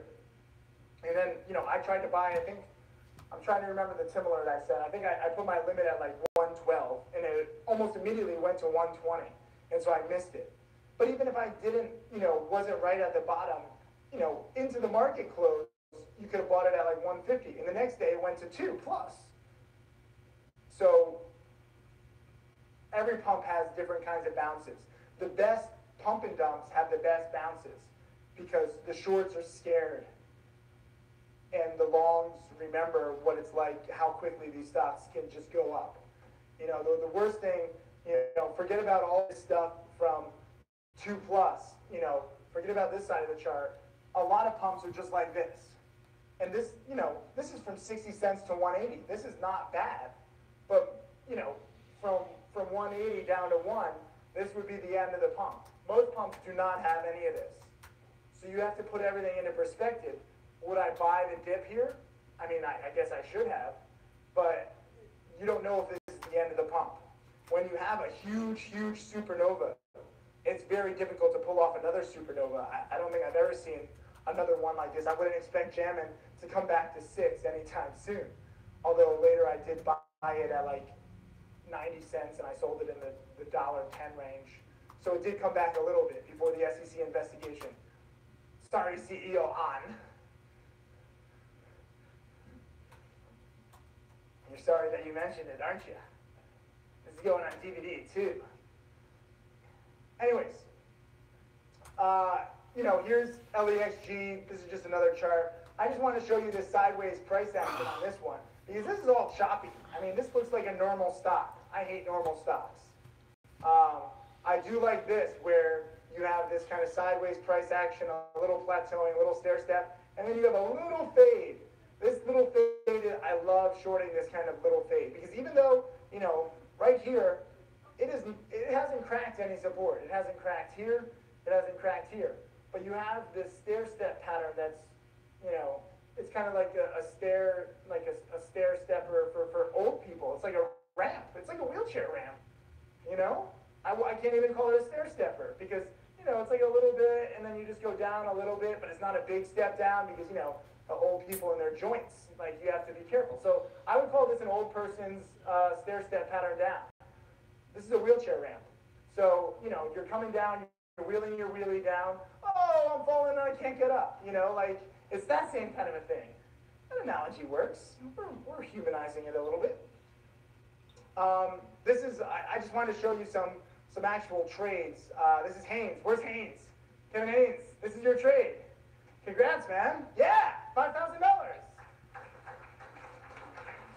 Oh, bravo, $5,000. Bravo, he made $5,000 in one day. Bravo. Let's go to sleep. Come on, get excited. The guy made $5,000 in one day. That's awesome. Interactive Brokers, and it's verified. Verify your trades on properly. I need to. There's a lot of trades that I need to verify. I'm trying to do it when I have time. Anyways, Haynes shorted LEXG at 313, covered at 260. So, where was it? Right around here? Yeah, something like that. I don't know. I don't know the exact dates. It was either here or here. It doesn't matter. The point is that when these pump and dumps are available for shorting, you short them. When they're fading, when there's a real wheelchair ramp. Do they have wheelchair ramps on the down slope? Any of you guys know? They do. I guess that makes sense then. Because I'm thinking wheelchair ramp. It's kind of, a misnomer. What's a downward wheelchair ramp called? It's the same thing? I understand it's going the opposite way.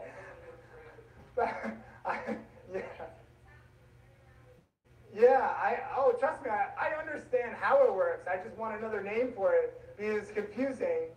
I don't want you to think, oh, the wheelchair ramp, we're gradually going up. The escalator? I can't do that. I'm not strong enough. All right. Here's another one. This is by me. Yeah! Ow. Sorry about that. That's what you get for tooting your own horn, right? So I shorted, look, I'm not even verified. I need to verify this. I shorted at 311. It's pretty much the same trade. One might even say someone was taught how to make this trade. Although the student made more money, which is awesome. I would greatly prefer my students to make much more money. So I would mat off this trade because I have not verified it. Although I need to. Here's NGSX.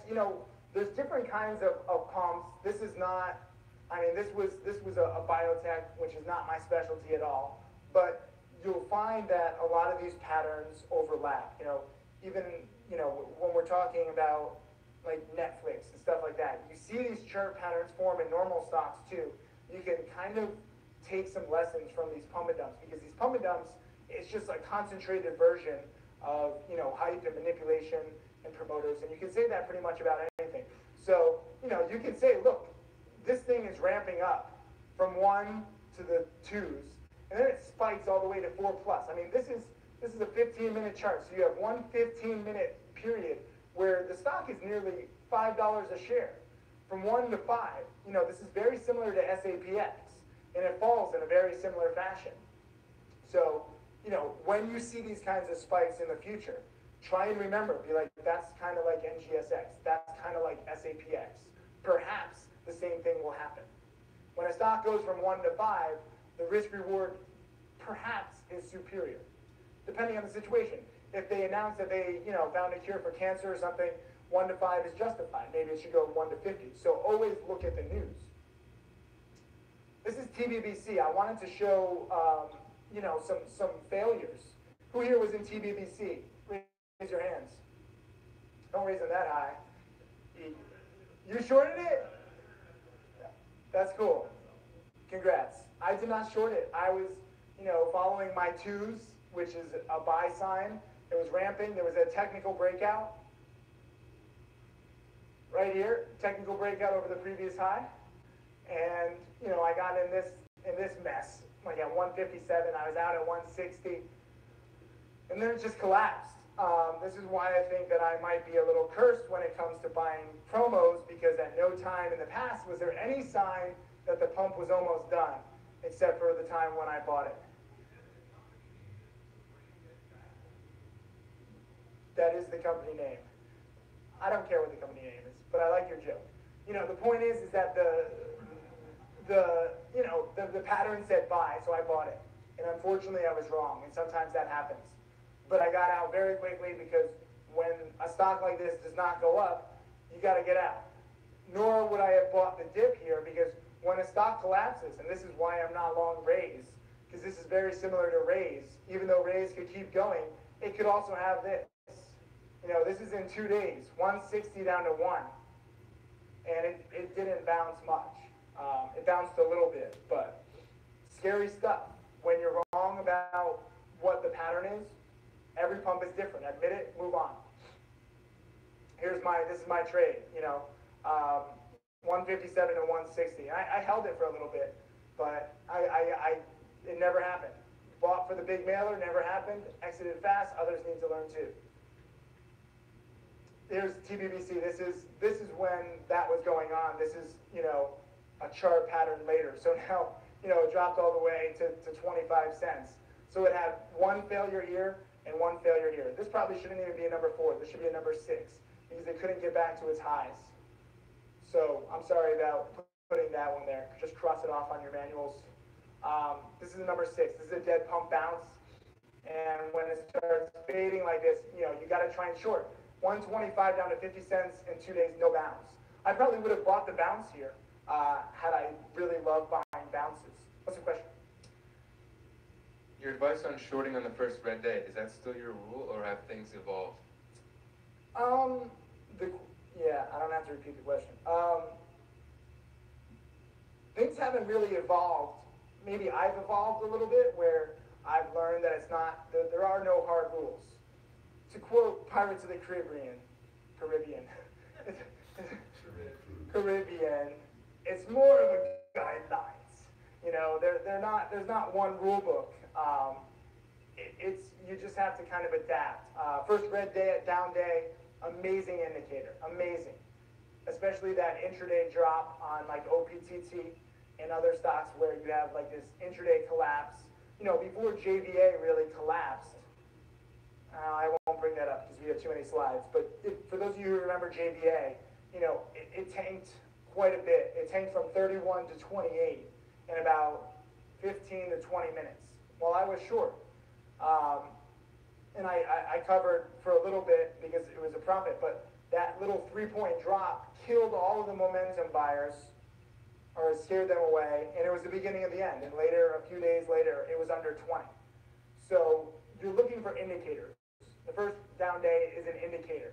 Sometimes it's wrong, sometimes it's delayed. All you can do is look at it and respect it.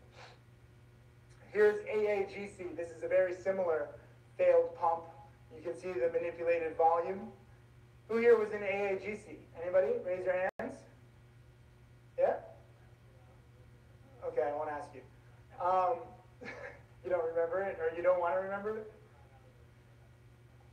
You took a Patron shot the other night and you forgot all about it. This was September. Wasn't that far long ago?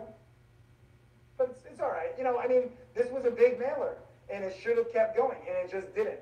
Insiders got greedy. Remember, mailers exist so that insiders can cash out for no other reason.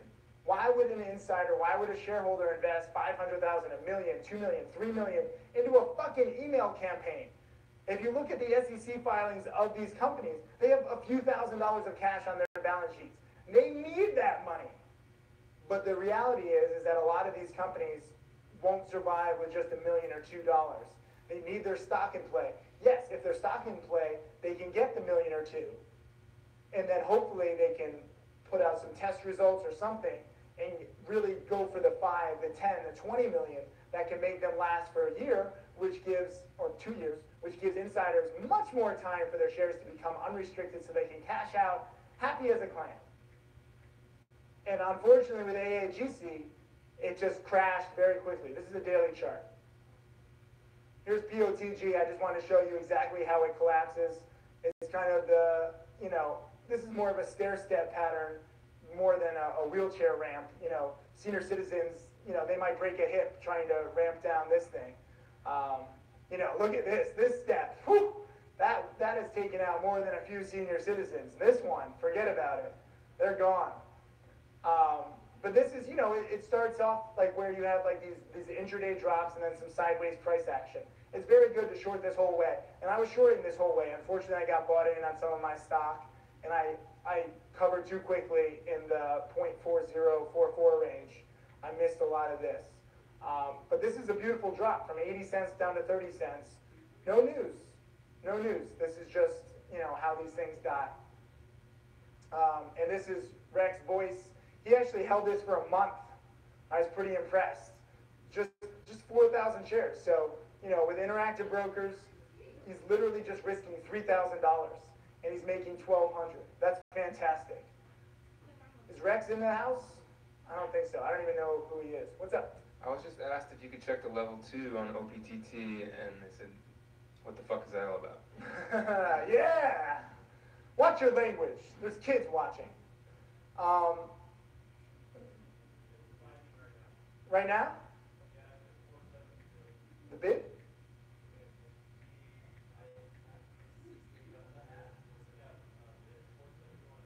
Hold on, let me call my special broker. They said it's down 30 cents per share over here. What? You want to do it? No, I don't. No, I don't know. I've been giving a presentation for an hour. You know, I haven't been watching the news. I mean, the people are obviously manipulating OPTT stock a lot, or maybe there's a buy-in somewhere. I don't know. If I can get more shares short at 470, I'll do it. I'll keep adding to the position because I think that the stock goes down to 2. I might just be, you know, stubborn, but I've never lost to Levitt. I'm not about to lose now. And even with my 19,000 shares, you know, it's still a small position for me. I can average up. So we'll see. What's up? Let's see what we got. 471 at 490. Is there news? Or is it just that one big buy order? It's just weird. You see like these weird big buy orders on OPTT. You know, 5,000, 6,000. There's only one order at 471. The next guy's at 425. So it's kind of strange, but nah, there's nothing. It's who knows. I might, had I been in the position right now, I would have been shorting this. What time is it Eastern time? 5? Yeah, it's a little too late for me. Anyways, we'll see about it tomorrow though. You know, Rex Boyce held for a month. This is an awesome game. MSHL, this was another quick one. You know, sometimes it's really quick. This was very, very choppy too. But this was up from the 1s to the 3s, you know, and it came down from the 3s to the 2s, back up to nearly 3, back down. I don't do well with these choppy stocks. I didn't trade this one because it's too jittery. I like my senior ramps. Here's BLOAQ. This is a very recent one, and some people in this room did very, very well on BLOAQ. Yeah, I'm looking at you, Samurai. This is an intraday, but I wanted to show you that these kinds of patterns can work intraday too. I mean, 20 to 30 cents inside before 11 a.m. I mean, that's pretty impressive, but you have a top. The time to buy, you could try to buy right here, but you would have been faked out. It's a double top. When it breaks out, that's a buying opportunity. At 30 to 38, yeah, I mean, but then you have this intraday drop that I've been talking about, which is the sign of the beginning of the end. And, you know, I know several people shorted here in the high 30s and covered in the high 20s, and then it kind of finished high. And then the next day, you know, this was also partially luck where, you know, they come out with an SEC filing showing that they're insolvent. And so the stock got halted for 2 weeks and reopened at a penny. So this was a huge gain. This is what the chart looks like. You know, you have this true supernova from just a few cents all the way up to 40 cents nearly. And then it reopens and it's trading between 1 and 10 cents. Awesome game for a lot of these guys. Namely this guy.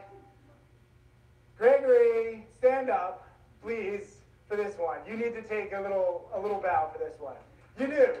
Stand up. Yes. I appreciate you being so humble, and that's what makes you such a successful trader. And maybe because you don't eat red meat, I don't know. But the point is that this is a great trade. Shorting at 32 cents, covering at 4 cents, 300,000 shares. Fantastic. And this was not easy to, you know, box and average up, and I look forward to hearing about that next year, you know, in a much more detailed presentation. Maybe. Just thinking out loud. Another guy, this is one of my pro subscribers. Is he here? Are you here? I can't even, I'm forgetting his name. Oh my God, Troy. I don't know. Troy got, maybe he's on live stream. I don't know. But he made 14,000. He shorted at 27. He was freaking out when it was at 38. He covered at 9 cents. It's kind of tough when the stock ticker changed tickers. It was BLOAQ and now it's, what is it, BLIAQ? So when it changes tickers, it's kind of tough to get an execution.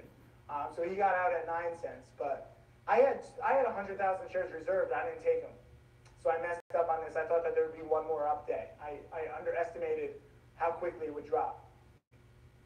This is one that I really want to talk about because there were tons and tons of shares of this. It's a real company, RenRen. It's now in the single digits.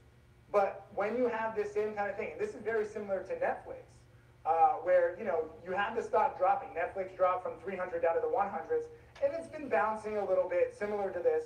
But when it cracks support, you know, it died. $12 a share. Look at the intraday. I mean, this was a clear sign when it breaks 12. I mean, this is very similar also, you could say, to OPTT, where OPTT had the big drop from, you know, 5 down to 4, and then it had that weird buy-in. Is the 6,000 shares gone, or is it still 416? It dropped from 470 down to 416. You covered what? Are you serious?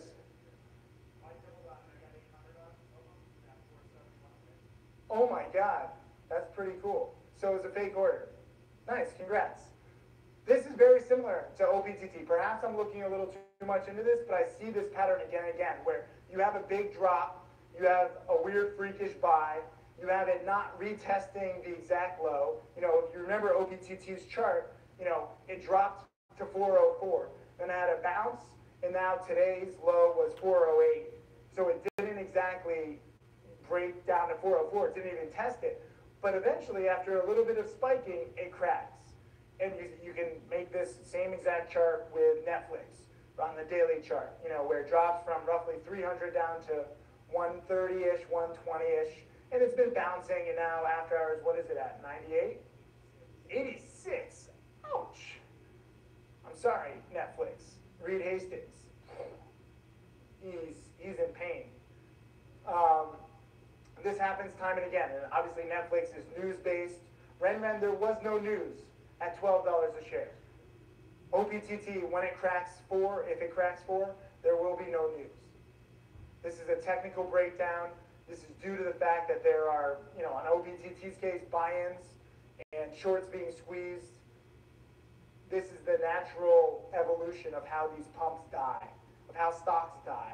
And it's because traders have learned these patterns and they're kind of time tested. So next time you see it, I mean, this was the most perfect setup. I haven't seen a setup like this in years. I mean, everybody knew 12 was the key. And it didn't even get close here. And then it bounced, but when you have some fading, this is why I greatly prefer shorting into fading. I like strong stocks, but I like when strong stocks start fading because then it opens the door to collapse. And if we zoom in here, Clever Pete, he shorted at 12.18 and he covered at 10.70. He's not here. He was in the NYC meetup. He's a challenge member, but he messaged me and he's like, the New York City meetup was pretty rough. Who here was in the NYC meetup? Anybody? Yeah, a few of you guys are still alive. We lost a couple. We lost a few good men that night. When we go out, right? And Clever Pete went out. I have some funny video of him singing, and I need to post that. It's been on my to-do list. So he didn't make it to Vegas. I don't think his wife let him. But he shorted at 12.18, and then 2 days later, 10.71, a nice $1,500, 12% profit. Elkwood, where's Elkwood? Oh, it's the same Eric who's sleeping right now. Unbelievable. Whatever, he already knows his stuff. He missed the 12 breakdown, and he trades like a baby like me. And, he only made 30 cents, but he had a big 5,000 share position, and he made 1,700. He started his position at 12.17, and then he averaged in and out. So he did catch it. I do want to bring up, this is Ren also, and, this was the crack from 12 down to 11, basically in 20 minutes. Pretty amazing stuff, how quickly it dropped. But then here you see some bouncing. You could actually buy these bounce attempts. And I actually did buy this when, this is wave number 1, wave number 2, this is wave number 3. It's the same thing that I've been talking about. When you have these multiple waves, the odds of it keep crashing is very tough because you already have sucked out a lot of the hardcore momentum people. And it's also down a lot on the day. There's no news. The stock is down 20%. At some point, it's going to bounce. Even though eventually it's in the single digits, I bought this. And you can see here, this is my trade. I bought it at 10.55, and I traded like a biatch, and I was out at 10.75. I made a whopping 1.94%. This is a very Tim Sykesian trade, okay? And yes, I just put that in my name. It sounds kind of nice. $600. Just use Thinkorswim. You could use pretty much any broker to buy an extreme dip. But if you can wait for the second, the third, or the fourth dip, I'm not saying buy Netflix right now by any means. When there's news, it's a whole different ballgame, especially earnings. But when it's a technical breakdown, and this is due to stop losses going off, and then maybe a few longs are scared, and then a few dip buyers get in, and then the dip buyers get wiped out. This is the dip buyers getting wiped out. If we flip this upside down, it looks very much like a short squeeze. So this is, some charts are easier. Who traded CRWV?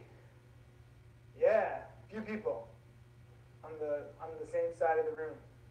It's weird how there's a pattern in there somewhere. And they're all sitting near each other. This was a pump and dump. From 5 cents to 13 cents, you have a clear sideways price action cliff dive, straight down. There were shares available, but again, I don't like shorting stocks this low, so I didn't trade it. This is Reaper. Everybody get Reaper, stand up. Reaper, stand up. Yes! Yes! Yes! Thank you! That's enough, dude. It's like a composer. Shorting at 11 cents, covering at 6.5, not timing it perfectly by any means. 110,000 shares, 40%, $4,600, Interactive Brokers. Beautiful trade, dude. Beautiful. And he also alerted the initial pump in the chat room on the way up, too. Did you buy it, too? Or no? I don't remember either. Yeah. That's fine. Plead the fifth. here's SINO. This is another one of these choppy plays that I never touched. Because you can see here, yes, it does have a ramp up. Yes, it does have a supernova. Yes, it does have kind of a top. This should be a 6 also. But it's choppy, you know, and it's just not going down easily. And this is very much like OPTT. You know, I should learn my lesson with OPTT, but now it's just me versus Levitt, and now I'm just going to take that fucking cokehead down. So that's my issue, and it's true. It's truly an issue. Levitt has nothing to do with it. He just wants to buy more cocaine. You know, he's perfectly entitled to. His drug dealer loves it. But you know, when you have this kind of choppy stock, Encino eventually failed, but it's choppy for a few days, and you have like not an exact pattern, which is what we're getting with OPTT. You know, these kinds of spikes. You see it spikes here once, it spikes here twice, it spikes, it spikes, it spikes. Eventually it fails. So I'm just trying to get my average up on OPTT. It's become easy to borrow again, so I'm not too worried. And I'm taking profits along the way. You know, I'm now up, since I took 600 profits on OPTT today, I'm up like 1,000, I think, total. So not huge, and I'm also up like another, I guess, 2,000 in unrealized profits. So it's heading in the right direction a little bit. If I was down like 5,000 or 10,000, I'd be sweating a little bit more, because then I'd be like, oh, maybe, you know, there are going to be buy-ins, maybe Levitt's going to send out another email blast. I should be scared. But it's heading in the right direction, and my position is still small. Very key. This is BWOW, you know, this is kind of like OPTT's chart, and, you know, it's gradually going down. Then you have a ridiculous supernova from 1 to 4. And again, I should have traded this one. There were too many trades at this time period, and then I skipped over this. I regret it. Sometimes there's too many trades and it gets overwhelming. Sometimes there's no trades, or very few trades in August and September. Now, October has gotten a little busy again. So, you know, people email me, they're like, Sykes, you're telling me where the shares to short are, you're ruining it. You know, and there's a few newsletters out there that try and predict the next pump, and they're like, they're ruining these pumps. That might actually be true, because promoters are, you know, very special people, and they get offended very easily. So that might be influencing it. But when I tell people where to short, you know, so what if you short? It doesn't mean the stock's necessarily going to go down.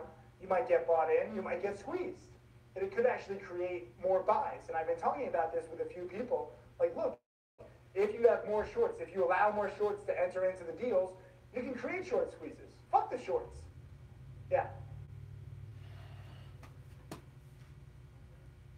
On Renren, can you explain more on how you identified a dip before it was clear that there would be a bounce? Sure. There were actually multiple dips, and I almost bought, you know, this was a clear technical crack at 12. I don't think this stock will ever see 12 again, or they'll have to do some amazing earnings or get acquired or something, or partnership. This is, you know, if we go back to the, you know, daily chart, as an IPO, you know, it tried to bounce a few times. When you have no support as a public company and you crack, that is it. I mean, that's the end of your stock. Then the question is, how low will it go? And my answer when I traded this was that you had one wave here got to like 11.10, 11.05. Then you have one dip here down to 11. And then you kind of have this fading action. I love this fading action where it just kind of turns and then it speeds up. Then you have some more panicking, okay? I didn't catch the exact bottom, but I was pretty close that day. And it was because, you know, you have all of this panicking. This kind of panicking is from these dip buyers, logically speaking. You know, just, it's obviously other people too, but when you have other dip buyers who are like, oh, it's down from 12 to 11, let me try and scalp it up to like 11.40. Maybe Kuno bought this, I don't know. This is jamming, and this is, you know, this is a true wheelchair ramp on the way up, because it's nice and gradual, you know. Oh, my hip almost gave out right here, but nope, I'm recovering. You know, I got another hip for the time being. And it's gradually going higher. And right here, you know, is when it really starts to, and I cut this off purposely, because you can see here that it's very similar pattern. Each one of these represents one day. And you see it's kind of choppy, but then a little higher, side, a little higher, a little higher, a little higher, and then you have a high ramp straight up. Hockey stick. You know, this is a beautiful example of manipulation. Congrats to CEO On.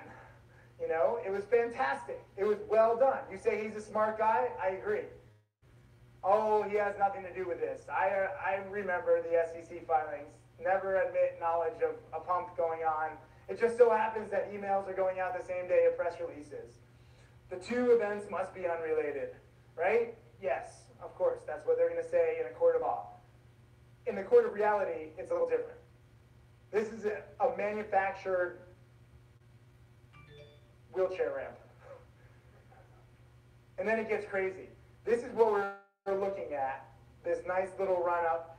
And then here, you know, then like the senior citizen decides to go skydiving. Like, you know, upside down. That didn't really work. But this is a senior citizen. Maybe he's getting high, right, on his medicinal marijuana or something. Because then it starts just getting crazy. From 3.5 all the way up to 6. And you can see there was also a spike here too and a dip. But, you know, again, Bill Lynn, and actually there were a few other people who bought this technical breakout of the previous high right here at like 350, 360, 370.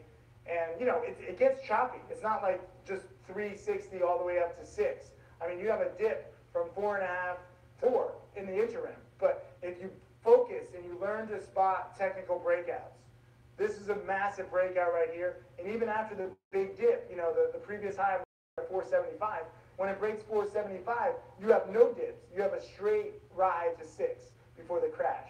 And I am proud, you know, and then you have a dip, and you have a dip buy. So you can say, oh, look, it bottomed here at 420. Here the dip was at 425. Here the dip is 440. So it's gradually going higher. Here's a dip at 5. And by the way, I shorted this from right here, this peak down to here. I actually nailed one of these weird zigs. That was cool. That was actually the best trade that I made on this, where I made nearly $1 a share inside of an hour. And I don't remember which broker it was. I want to say Interactive Brokers. No, maybe it was my special broker. I don't know. Here's Bill's profit. Bill, stand up. You got to stand up. This is a great trade. Give him a round of applause. You want to do a Michael Good bow? You want to do a composer bow? No. All right, you stay humble. That's cool. Michael Good is not humble. Look at that hair. Damn. Damn. Yeah, I'll just leave that. This is the perfect breakout, sold way too early. You bought it at 332, sold it 2 days later at 460. The next day it was at 6. 1,000 shares, 40%. We're waiting for the next jamming. Everybody's waiting for the next jamming. It's like waiting for Godot. Make Rays prove it, okay? Let me see the Rays promoters. Bring him in here. Mano y mano. This was where I shorted, because this was a little spike, you know, it was at 550, and you have this morning spike. This is one day I'm jamming. This is a high of 6, this is a low of 5. And I shorted right here, I got my average at 590, I believe, 4,000 shares are 589, and it went straight down. Each one of these ticks is just red. There weren't that many shares to short, so it's not like, oh, the Tim effect, like, there's nobody else shorting this stock. But you have a morning spike followed by a morning panic. And why did I cover? I covered right at the low, I believe at 507, because level 2 had burned. You know, when you see all this red straight in a row, it's because it's just, you know, like, it's just a knife with warm butter. It's just cutting through it every single second, every few seconds. It's lower. The bids are constantly disappearing. There's a lot of sellers on the ask. And then it's kind of, at 507, it ran into a wall. There were a lot of trades going through, but the bid firmed up. And so I covered. I was at 589 down to 507, I believe. And I didn't trade it pretty much the rest of this because that was perfect. I might have reshorted a little bit, but this was one of the most perfect trades. There's no news to account for this. It's just, you know, morning spikes and morning panics. And you know, you don't see the exact executions because I did do a few trades, but you know, I made 3,300. This was 3 trades combined, 550 to 530 on average, 24,000 shares. Again, I only made 3%.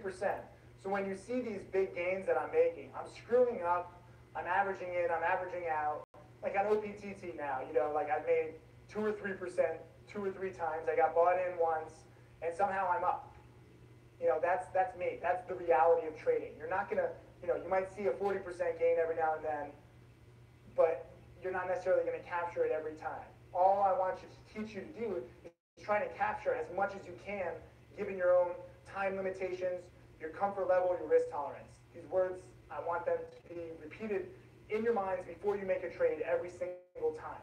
How much time do I have over the next few minutes, days, hours, weeks? How much am I willing to risk? Am I going to be able to sleep at night? What happens if the stock spikes against me? Do I want a stop loss, a mental stop loss, or do I want to add to my position? Think about all of this before you do a trade. Don't just say this is a pump and dump. This is a good company. This is a bad company. Think about all the other indicators that are involved in trading. And when you think about all of this, you get better odds. That's the goal here. This is Gemin the next day after the May 13th live stock episode. That Monday when I had no position overnight and I could not re-short because there were no upticks at all for the first half hour. 5 down to 3. And I bought this dip somewhere in this mess, and I sold it somewhere in this mess. And 2 hours later, it was actually $1 a share higher too. There was opportunity there. Reaper, do you remember this trade? Oh. I'll answer for you. You don't even need to. I'll talk for you. Hello. This is Ashia. Hello, I'm Reaper. Hello, Ashia. Hello, Reaper. Oh wait, I messed up my voices. I'm not good at that. Anyways, straight down, if you try to short this, you can't get shares. You have to be early. You can't get an execution. You have to be early. You can buy the dip, but as you can see, it's kind of choppy and it's scary. When a stock goes from 5 to 3, when a pump and dump drops like that, it could go to 1 that same day. You don't know. Late day, it's kind of all choppy. And you see, this is what happens sometimes with penny stocks, where you have like these knee-jerk, like charts, and it messes up the charts. They're just weird prints, so ignore those. This is Elkwood, again, who's sleeping. You see a pattern here.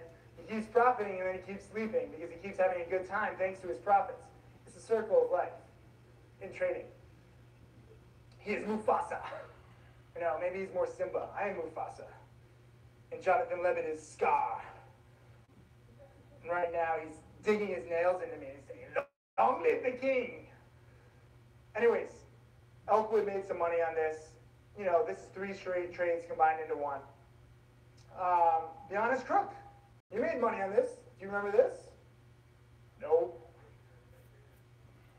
You traded a lot. Yeah, this was a good one. From 5 down to 380.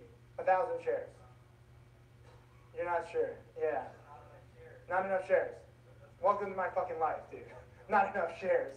I'll get that tattooed on my head. LX21. Do you remember this one? Do you not want me to put you on the spot anymore with that evil look? You love it, man. You were up here. You killed the crowd. You were great. No, what? This is not a big win for you, motherfucker. This is $16,000. All right? I'm not putting your $450,000 profit up. You were. So don't fucking lie to me. What? Oh, exactly. Exactly. On the $450,000 profit, I cut losses. I lost $130,000. So he likes that. But he doesn't want to celebrate his big wins. Thank you. I like that. That is messed up. Maybe I should have your head bobbling in the corner here. Ah ha ha! Little Greg Samurai head. La la la la la. Anyways, he scaled in and out. 460 down to 2.9. Not enough shares. 9,000 shares, man. Pathetic. What happened? I understand, not enough shares. This is SNOFF. I bring this up not because this is a pump and dump. This was a totally different phenomenon. You have the muddy waters. The stock is down from 17 down to 2. But I bring it up because it's very similar type action from 5 down to 2.8. Ignore this big green, misprint. the stock dropped very quickly. This is all before 10 in the morning. And you could not get a short off very easily. I know a few people who did, but it's far easier to buy the bounce. You could see the level 2 firm up. I tried to buy this. I put my limit order at, I want to say 275. There's some Tim alert in the archives where I missed it. And then it started jumping too quickly.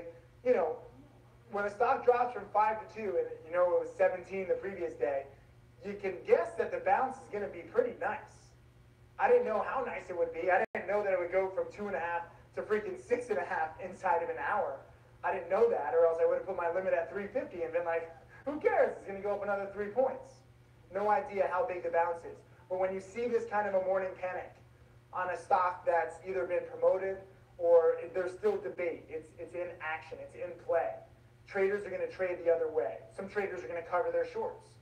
If you're shorting down from 17 to 2, you know, I don't think there was one short seller out there who's like, no, I want 1. You know, I want it to drop more. If you're shorting this thing from 17 to 2, you're going out. You're going to be sleeping the next day like Elkwood. And then later, you know, there's not much to do. It's gradually going down. I don't care. I like this kind of volatility. I wish I was better at executions, but it's also because I'm like an old school trader. I use just web trader. I don't have like this one-click shit. You know, that's not me because I mainly trade to teach. And even if I send out an alert, you know, here, which I did, I sent out like I just missed the execution. You know, by the time you get the trade alert and stuff like that, it's already moving. And then a lot of people are confused. So I like slower moving trades, but there are opportunities here. Some new tricks. We talked about this short selling pre-market using Interactive Brokers using the ARCA. Cover pre-market using Interactive Brokers. We talked about that too. Using good to cancel the orders on hard to borrow stocks. I used that on OPTT today when it was at 465. I didn't even know I got executed until, you know, Max IM me, and he's like, dude, actually, you got 2,900 shares shorted at 465 into that spike. And it was an easy to borrow stock. I didn't need to do it, but it was a good till cancel the order, and I had just left it in, and I'd forgotten about it. Luckily, the stock did spike up to like the 470 region, and I added to my position at a much higher price. So every now and then, especially on hard to borrow stocks, actually I've had my good till cancel order in on Interactive Brokers on OPTT for a little while. I should probably check that Interactive Brokers account. I might have been executed, now that I'm thinking about it. I don't check it. I have too many accounts, too much going on. And this is the best thing. Real-time pump chat notifications thanks to Reaper and Nate. You know, Reaper in my chat room, Nate in Investors Underground, these guys are on the ball. You know, every time that there's a really big pump, if I'm looking at these chat rooms, they got it. You know, they nail it very quickly. And that's fantastic. Give them a round of applause for their hard work. You know, it's not easy. It's not easy. You know, I mean, Reaper only spends more time on his hair, and Nate only spends more time combing his eyebrows. Other than that, they spend all their time focusing on these emails.